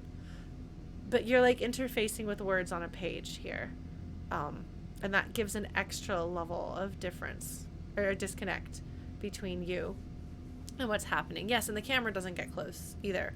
It's a very, very pulled away game. Which I think, honestly, it would be too devastating to be up close, but I don't know. Just everything in it is very precise. Like, nothing is out of place. All of the layers, like, I used to think I was a very good writer. I look at things like this and I'm like, there are levels, and there is clarity of intent, and there are stacked symbols, and there is meaning, and I don't know how a person's brain or several people's brain managed to conceive of this and put all of the pieces in such neat and precise order. It's very impressive. But I don't know. I'm gonna have to think on this some more, because I do actually have to go and either get ready for bed or something. I don't know. I do have to have a palate cleanser of some sort, so I might be back streaming with DDR in a little bit. We'll see. But yeah, I will think more on this, and we will have more in-depth character conversations, I think, when we pick this back up. I broke the game.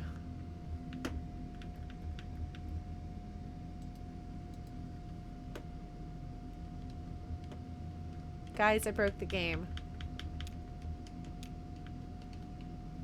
Hold on. Well, I hope it's... Does it autosave? I hope it autosaves.